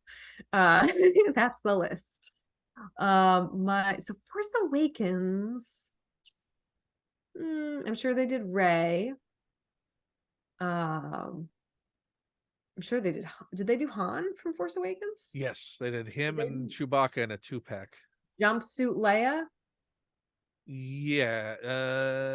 No, I think they did the gown. All right, I'm going jumpsuit Leia. I don't think they did the General Leia. All right. She's always a general, sir. Yes. No. I'm talking about the simplistic way of Yes, I describing know. them in action figure form. But yes, you are absolutely right. She Well, has actually, never but not been. I was just like, she is both a princess and a general all the time. Well, outfit wise, she was in yes, her work outfit.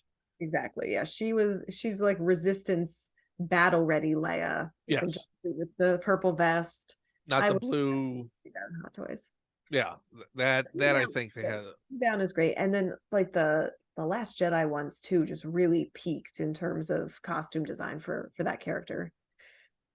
So which one would you choose from Last Jedi then? Last Jedi, did they make a Hot Toys of Leia thinking about her parenting decisions in the blue gown at the console? I don't think so. I'm gonna pick that one then. That's my pick. There's some great sleeves on that.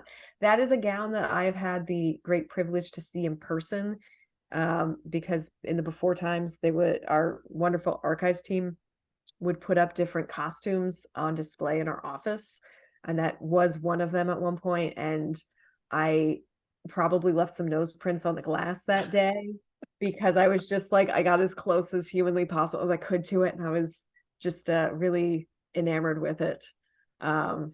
And just the detail on those costumes is just staggering. So of all the ones you've mentioned, or all the ones that you know in all of the films, TV shows in the franchise, if you could take one outfit home with you. Oh, actually I know this one weirdly easily.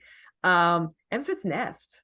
I would take that costume home in a minute. Speaking of which, here she is now. Oh man, I can't believe, you know what? I thought about putting this one on my list.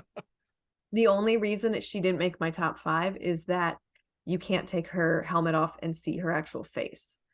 I know why you can't. Right. I respect that decision based on their sculpting schedule and sensitivities.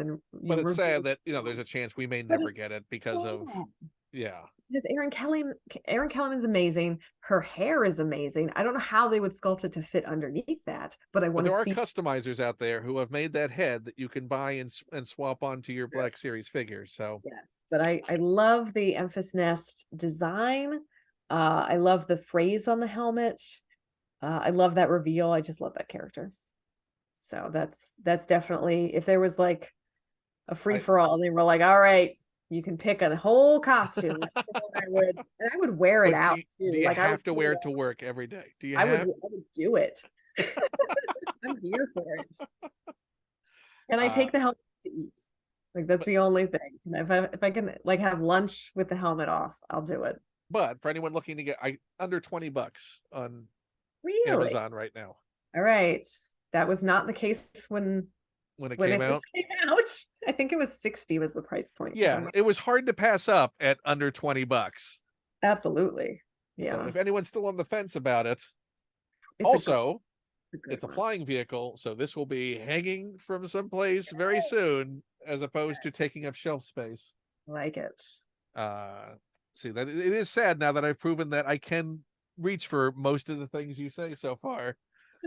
It's not sad. I think it just means that we're on the wavelength with some of our choices and some of the things that we love, and that's what's happening. But also, there's just these universally beloved characters. Have they made an Enfys Nest Hot Toys? I don't think they have. They didn't get deep into the solo releases. Yeah, you didn't ask for my solo pick, but I'm giving you my solo pick. We're just about there anyway. So okay, all right. I jumped the shark. I think so. We did Last Jedi. So Rise of Skywalker. Ooh.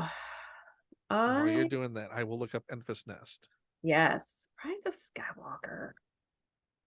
Oh man, I just have a better one for Last Jedi is the Fish Nun. I would like the Fish Nun in Hot Toys. Sorry, Leia, in your beautiful blue dress. Fish Nuns. Rise of Skywalker. And it's got to come with all the accessories, right? The wheelbarrow and the bone cart. Yes, obviously. And maybe some of the colorful men from the tribe that you don't see, but they were in like the deleted scene. I'd like from the party scene. Yes, yeah, just like a whole tribe of Lanai. That's what I want in Hot Toys. Sell it to me. And they have swappable disapproving faces, right? Yes. Well, they're always disapproving, I think, and swappable carts and swappable headpieces.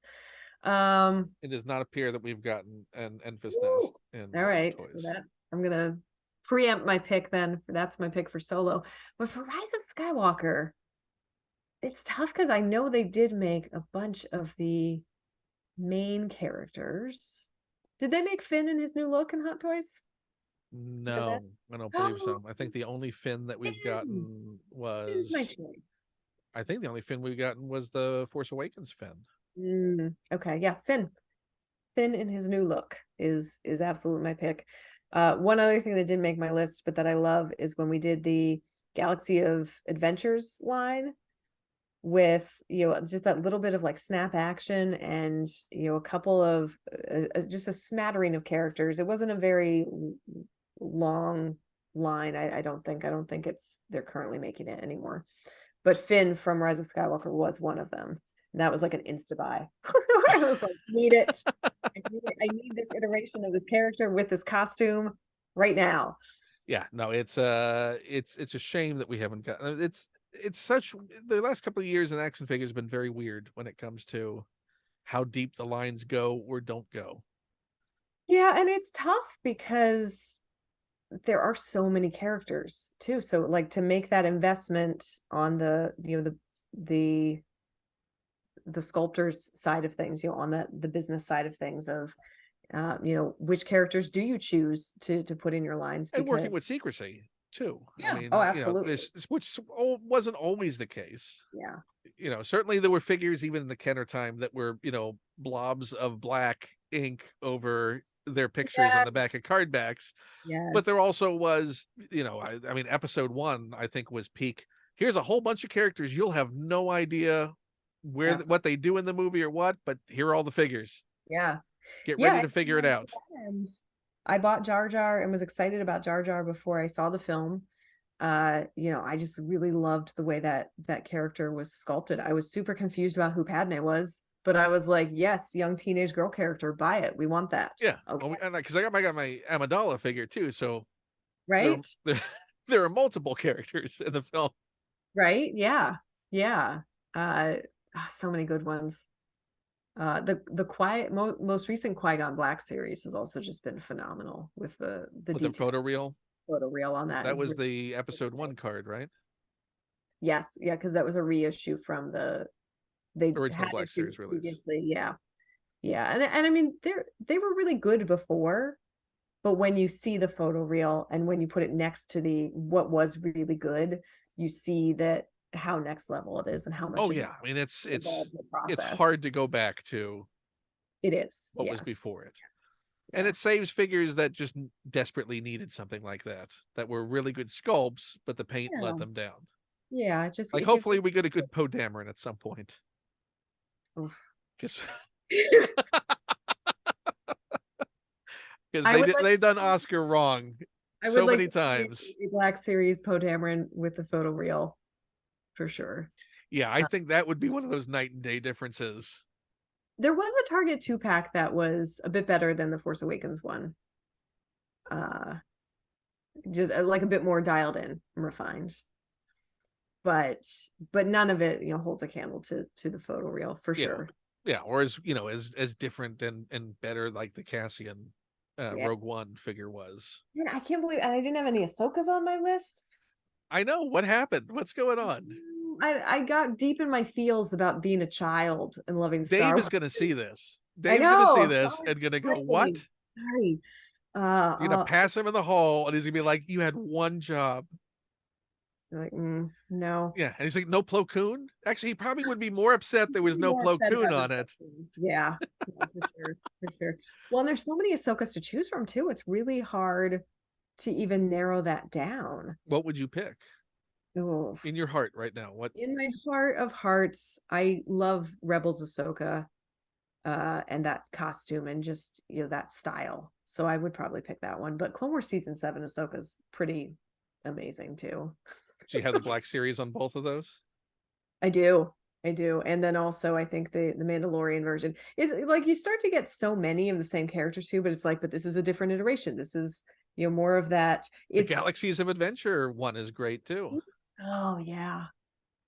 Yeah. Or And the Galaxy of Forces Adventures. of Destiny. Do you remember that line too? Yes. Yeah. Yes. The Forces of Destiny Ahsoka I searched for a while and then eventually did find. That's a great one too. Though those are one that I'm a little bit in Joseph's camp where because I'm not actively playing with them because I'm an adult, I guess. So I'm not like, you know, working out scenes with them. But I do love the packaging on the Forces of Destiny line, and I did keep some of those, at least to date, in their packaging for display, because As it's a just display. easier to Are those stand. at work or at home?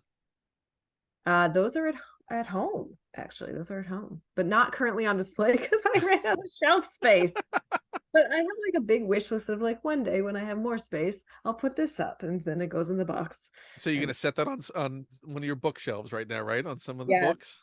I could make a shelf of books and put Ahsoka from Force of Destiny on it. Yes, and I do have an Ahsoka statue too that I'm quite fond of. That is also the Rebels look, I Oh, is that believe. the one Sideshow did? I think so. Yes, yeah, yeah. And she's got the bird on her arm. That was one that I missed out on the bust that was amazing, but sold out in like 5 minutes.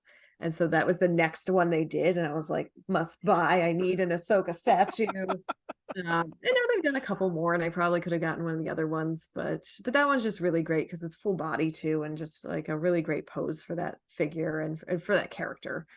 Um, but not as posable as an action figure. But Not also on my didn't make your list. list. It's Ahsoka not on didn't my even list make your because it's list. not an action figure, and I adhere to very specific criteria.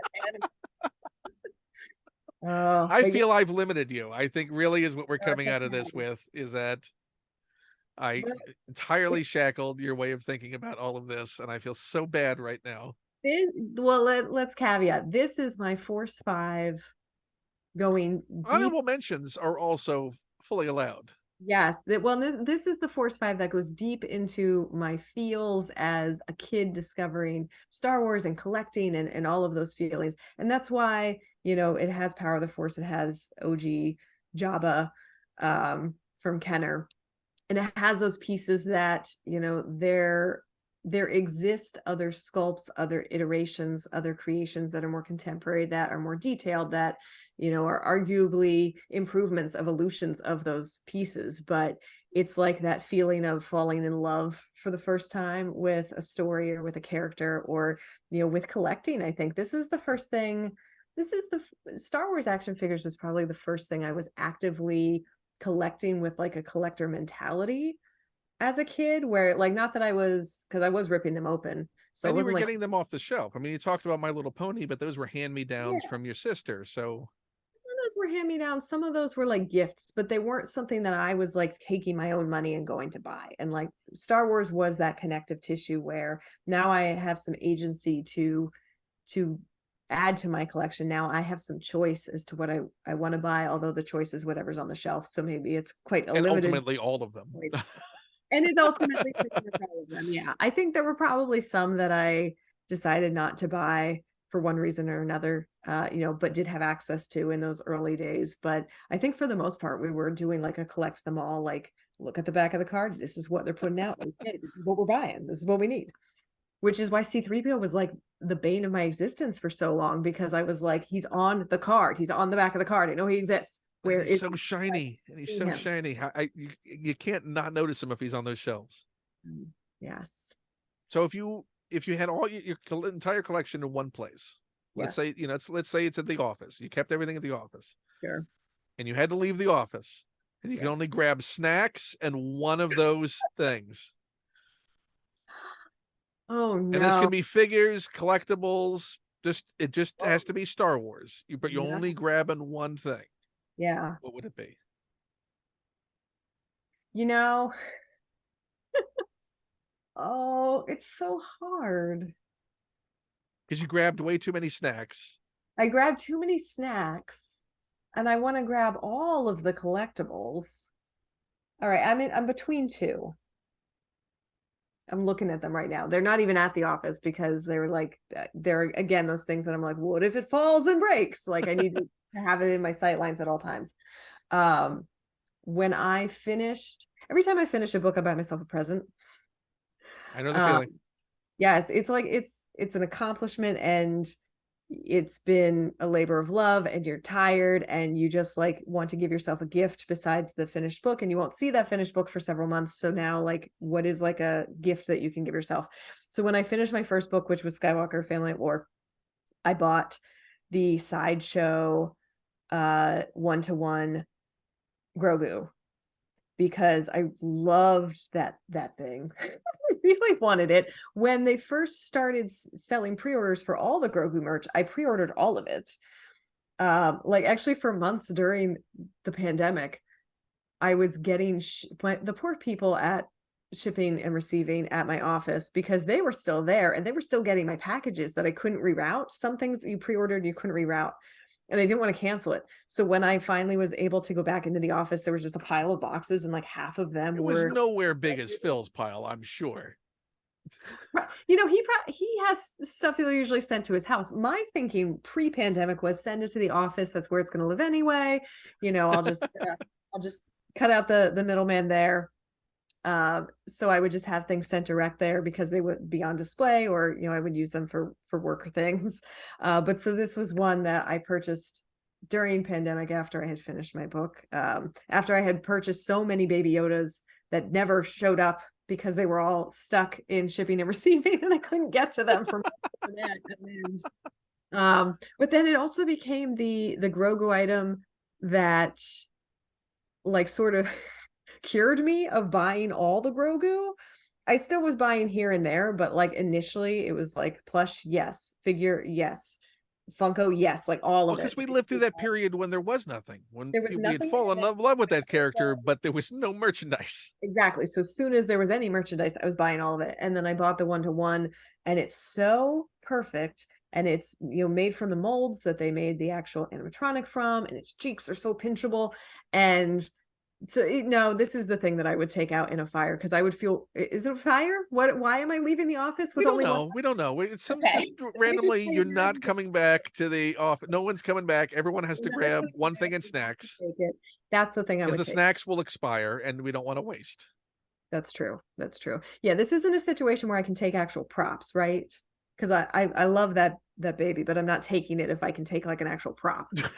No, you're not rescuing something that belongs to someone else. Okay, all right. Yes. You're like, you know, I'm actually going to go into Dave's office and take this. I'm going to go this to Phil's. We're going to go. Yeah. Well, so I do. Yeah. Have, what's one object out of Phil's office that you would take? you know, I don't know what I would steal from him, but I do know that in the ILM lobby there were a number of pieces of memorabilia. And one of them was a Yoda that had been screen used. That was, so you would take Yoda. Beautiful. And I was always like, if something bad happens and there's like a fire or an earthquake, or like we're evacuating and we have to save things, like I'm running into the ILM area, I'm taking Yoda and I'm running back out. Like I know this is exactly, you know, where my heart of hearts lies in terms of what Who's needs that running out of ILM with a Yoda and an armful of snacks? yelling fire, but nothing's on fire. What's wrong with her? Yeah. I think that was her long. It was her long plan all along. That was also long con. That was a really long con just to get there. And it's like, and they'll never know it's me with like my red hair trailing. No one will ever notice. It's fine. Yes. So like I have a specific list of things of, you know, that's the piece of the archives that I would want to like personally salvage. Although there's also a great ET in the hallway. I do love ET. You can only carry one. You can only carry one. I know you can only. I know, because the stupid snacks in my other hand. Why am I carrying so many snacks? Because they're there. No, and I'm hungry probably, and it makes sense. Yeah, you're gonna be in the car for a little while, so Ooh, yes, yeah. Well, I mean, surely you've seen what is the gentleman who was one of the fabricators on it, was it Nick Malin, who's done his Yoda reproduction? There have been a few recently that are really fantastic, and like they're puppets that are functional but look like Yoda in performance. Yeah. So would you want one of those? Would you like to have one of those sitting at home? No, I think I might. But part of what I like when I see those folks at like conventions is just watching him nod at you. Yes, just nodding. No, but like their puppeteering of it really brings it to life in a way that I become like a kid on like Sesame Street or the Muppets, where like I stop seeing the person who is clearly working the puppet, and I'm only focused on like Yoda's face, and I'm like, Right. yes, So it was Yoda. just a piece of furniture in the house would be different. It was just sitting there Exactly, static. yeah. Like, and I don't know that I would have that same connection if I'm also puppeteering it. Like, and then am I gonna just like get somebody to puppeteer it for me so I can commune with Yoda? Is that Yeah, like a every once in a while your sister will visit and she, yeah, I'll be like, put this on. Make it not. Thank you. Thank you can you. go now. I know Yes. it was a long flight, but you can go now. Yes. Yes. That's all I wanted. I mean, if you could have an exact screen used Yoda or Grogu, which would you take? No. Oh. Do I still have the sideshow Grogu in this Oh, I scenario? thought you were going to say, do I still have the snacks in the hand? Am I still carrying snacks, Ken? I think we all know the answer is yes. You've put the snacks down. It's Yeah, you're good. I put the snacks down, but I still can only carry one. Yes, And I do have the sideshow replica, or I don't. you do. You still have everything, all of your possessions. Then Yoda. I'm gonna pick Yoda because as amazing as the Grogu animatronic is, and it is, uh I I think I would be okay with having the sideshow one-to-one and the Yoda. So But I now, would feel sad if I was like, I got two Grogus and zero Yoda. so now the choice is you can keep the Yoda or get Andy Serkis. Is Andy Serkis consenting to live with me? What's Yeah, happening? no, he's good, and he has the ability to carry snacks. Is he going to be snoking it up, or is he going to be Kino Loy? I don't know which do you choose. He's just going to be regular Andy It's Serkis. just Andy Serkis. He's All going to right. talk to you about Topsy Turvy a lot. You know what? My niece loves Lord of the Rings, and she loves Gollum the most. And I got to interview Andy Serkis, and as soon as we were well, actually at the end of the call, I was like, I try not to do this at the end of interviews, but I was like, we had a really nice talk, and he was super friendly and he was lovely. And so at the end, I just slipped in like a quick, oh, my 10-year-old niece really loves your work in Lord of the Rings too. Because I feel like people also like to hear when people like them and their work, like people love compliments. It's good. But as soon as I was off that call, I was texting her and I was like, I just talked to Gollum. And so I think like if I could just in some weird realm choose to have Andy Serkis living with me for reasons that are undisclosed, and he's carrying my snacks around places, but that would earn me he's major between places. He's between places. Oh, he's staying. We're roommates. I get it. Yeah, I went on board. Okay, and my niece would love this, and she would just like come over and ask him all the Gollum questions, probably. Yeah, and he'll read Dr. Seuss stories as Gollum. He'll do all the stuff.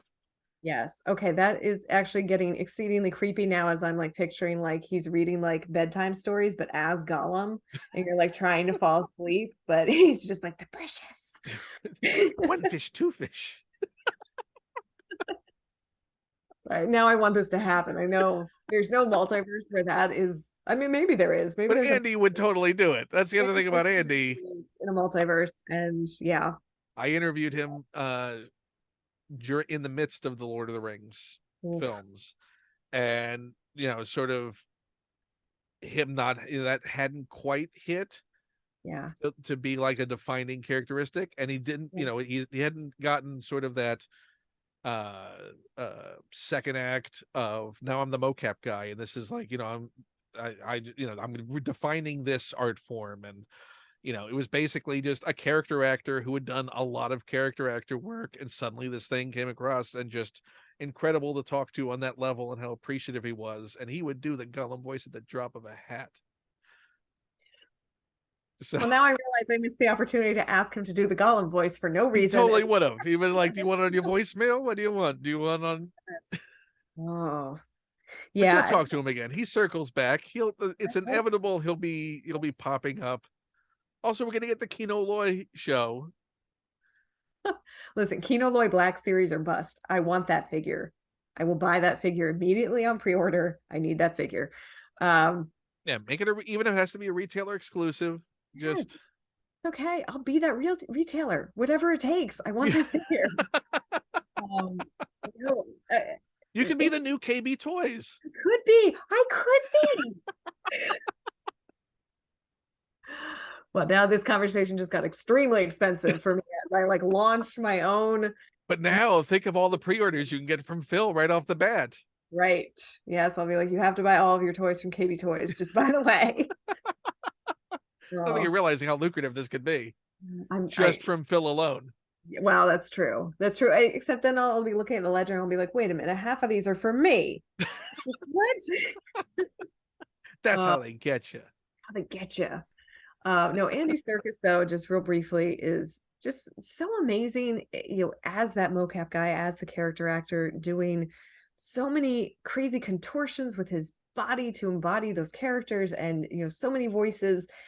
And then you get him as Kino Loy, and he's just amazing just with his own face and what his own body can do. And I'm so glad that he's back in Star Wars, or was back for Andor, and that we got to see him beyond that mocap reality. Yeah, they got to be Andy Serkis on screen. And I think he really just knocked it out of the park with it. Oh yeah.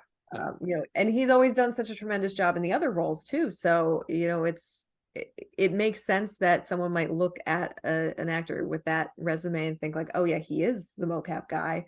But once you let him out of that and just put him bare feet to metal in prison set for a while, and you get just tremendous nuance from like the way he anxiously like pushes back his hair, and just like the little twitches in his face, just his whole realization moment and commitment. Yeah no, so good. So we need a Kino Loy Black Series with Kino water Loy. wings. Give him water wings and the little inner tube floaty. Like, just give him all the floaties. Just make sure he's okay. He comes with a raft. Slippers, a raft, a scuba instructor. Like, just give him all the accessories. Or a little helicopter jetpack. Why can't we give him a Mando back jetpack? Yeah. Like, he just found it. The Empire surely has a jetpack just lying around. Give him one of those Clone Wars Moncala suits where Padme and Anakin had to lives under the sea now. Maybe there's an undersea kingdom that he. I just hope he's okay there, Ken. No, he was welcomed in. He's acclimated. Okay, all right. Is this like on Naboo? Yeah. Oh, there's a big musical number that goes with it. Yeah. No, yeah. There's a full like almost Gungan city. That's all right. And he's living happy. He's got a family down there. You know what? I like this headcanon where Kino Loy is fine and he's happy. Yeah. And again, the musical production number is incredible. Indeed. Well, this really went off the rails. I know it was supposed to. Power to whoever has hung on for the entirety of our conversation. At the very least, we know it's Phil. Well, we'll see. Why don't we put a little code word that you'll know if he's made it to this point? Oh my goodness. I don't know what that would be, but pre-order. How about pre-order? Pre-order. I think we've said pre-order like 75 other times though. But if asked what would be the code word, would he automatically go to? Yes. Oh, there you go. Yeah, I'll just say, Phil, what was the code word? Did you listen that far? And then if he says pre-order, we know. Yeah. And then he'll go, by the way, there are pre-orders coming in. I've already ordered for you. Yeah, 10 o'clock tomorrow. Things are all going up. Which do you need? It's not even like a question, what do you need now? It'll be like, so I'm getting you this and this. And I'll be like, yes, and also Palpatine. Thank you. This was a conversation we just had this week. Did you get the pre-order? And I was like, Kenner coloration Akbar too? Yes. That was an insta buy. Chewie with the center part, need it. What was the other one from this recent wave? I can look it up. We've forgotten. It's like Palpatine. Oh, we got Bib Fortuna. Paplu. Oh, it was Paplu. How could I forget? Yeah. That was the Wicket that we're finally getting. So. Yes, Wicket's at the top of my Amazon queue. So I'm very hopeful that I will. They're all going to show up at once. About 57 different packages. Rip them all open. It's going to be great. Are you going to open them completely up? Yes. Opening all of them immediately. Wicket's going to be on your desk, right? Probably, actually. I can't believe it's taken us this long to get a Black Series Wicket. And I'm going to do the full encounter because we've got the Endor Leia. Yes. So we can have the two of them sitting on the log. Yes, with a little. Oh, I hope it has a little cookie. You can use one of the Grogu cookies. Oh, maybe those aren't to scale for an Ewok. Oh, that might have to be like an add-on. Might have to. You have a little bit of time to sort this out. Your whole display. Yes, and it has to be sorted out. It does. You need to start thinking dioramas, how you're displaying all these things. Your shelves need to tell stories. Yeah, they do tell stories, but those stories are, this woman has too many books. It's the current story that's on my shelves right now. And your sister needs to share a photo of the Yoda puppet. Yes. Is he safe? Is he okay? But he's holding today's newspaper. Yes. Proof of life. He's still there at her house. So are there any other honorable mentions? Anything else? Or bar none, anything from any era, any series? We didn't even talk about High Republic. Oh my goodness. What figures would you like to see out of the High Republic? Hive and Skier, 100%. Geode? Are we going to get a Geode? Geode, I would buy Geode in a heartbeat. Quart and Lula Tali Sola. I'm just listing like all the characters now, but I want them all as action figures. You have to prioritize. What's the first one? What's the first phone call you want from Phil to go, pre-orders up?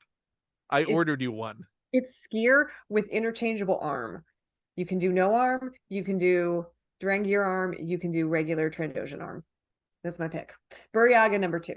Hive number 3, because she goes with Skier. It just makes good sense. And also her lightsaber is amazing. And that would look great in Black Series scale. Then I start to lose train of thought, and because then I'm like, Yoda, but I want him with the bun. That's not even part of High Republic. That's just part of the concept art. But I still want it.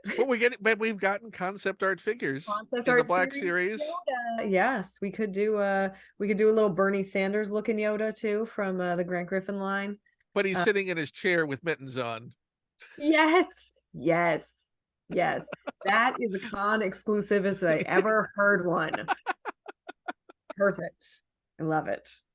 Yeah, no, and I'm just excited. I'm hoping the build your own lightsaber at Savi's workshop at the parks now has pieces that are starting to look very much High Republic. And I'm excited and hopeful that we'll get more. So which of all the Jedi, any era, would you most want to just hang out with? Are we not counting Yoda? Oh, let's not count Yoda. Wait, who would be the most fun to hang out with? Yeah, context. What are we doing? Are we like partying? Are we studying? Am I learning about the Force? What is the most enjoyable evening with a Jedi you can think about? Would it be partying? Would it be the most enjoyable evening with a Jedi? Yeah. Is it seeing a movie? Who's going to be the most relaxed, just conversational fun time? Right. Weirdly, I'm going to say Qui-Gon Jinn, even as I'm saying, I'm like, he's not going to be relaxed or fun time. But what it is going to be is like 3 hours of me trying to like poke at him and get him to relax and be fun time. And I think I would enjoy that. But he also knows. He knows. But he would understand what you're doing, but you just this again. But it's fine. Yeah. I understand why you're doing it. It's Yeah, no, but I love his maverick slant on things, and I think Qui-Gon would be a pretty cool Jedi to. And who would be the most exhausting? Ooh, would be the most exhausting. I mean, I love him, but I'm gonna say Anakin Skywalker. Because I spent a lot of time in my mind with Anakin Skywalker when I was writing the Skywalker bio. And the funny thing when you're writing a biography about fictional people is that you have a lot of conversations with them or about them, or like really thinking through like what's he thinking right now. Like if I could ask him, what would he say he's thinking right now? What's going through his mind?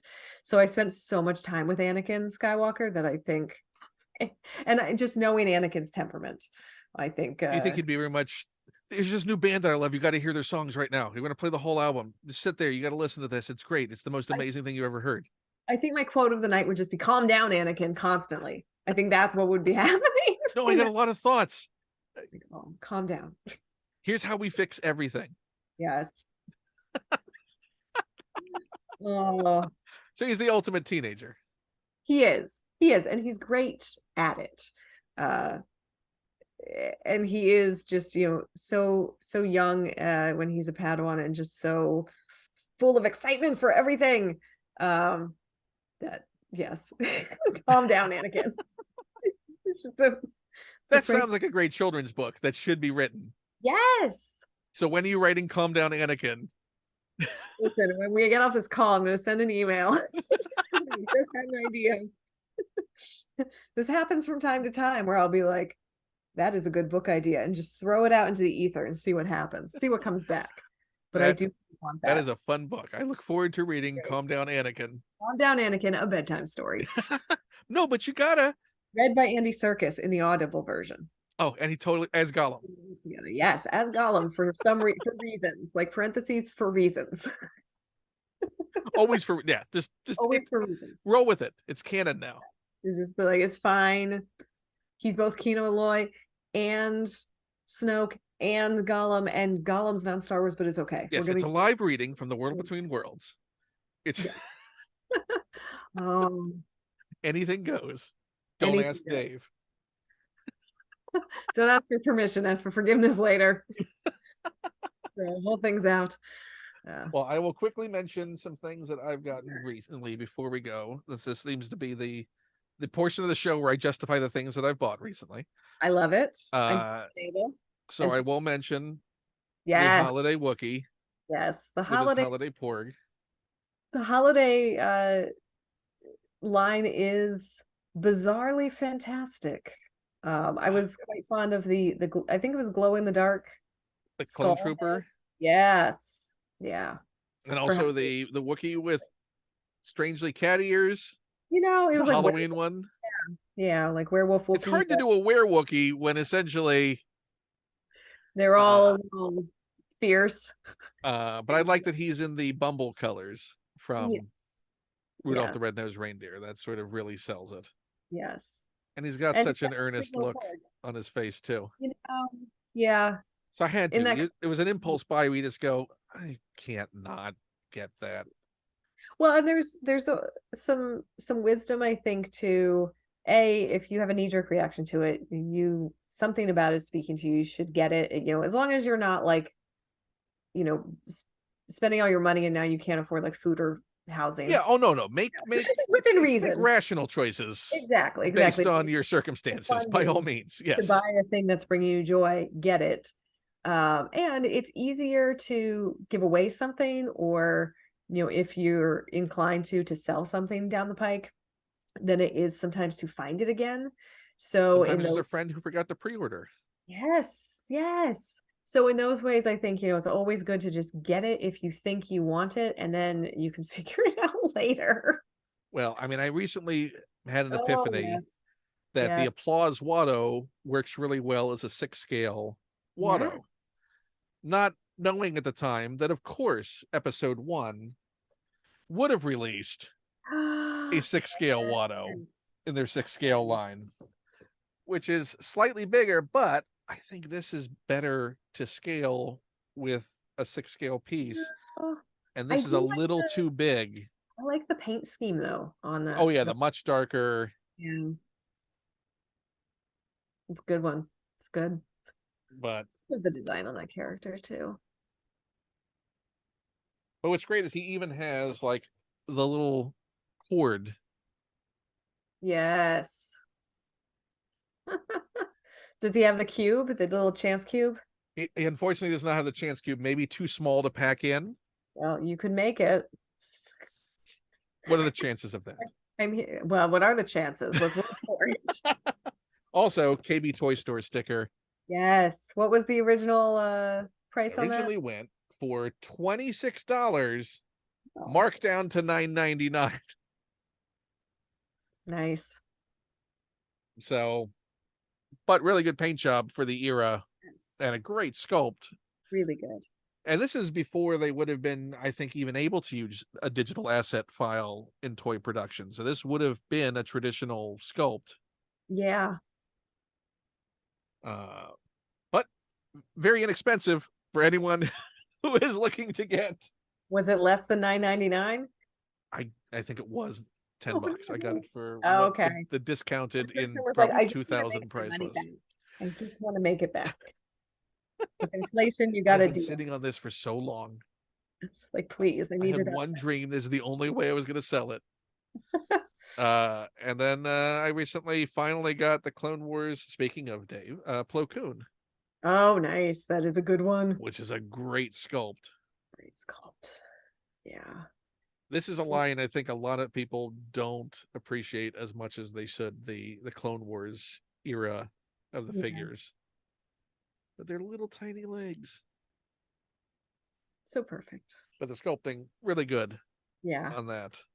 And I think that's it for the honorable mentions for me, because I shared the Ahmed Best figure, Yes. which everyone That's a should go good one. pick up and It make is their good. own Outlander scene, just for Yes. the weird drinky Obi-Wan that comes with it.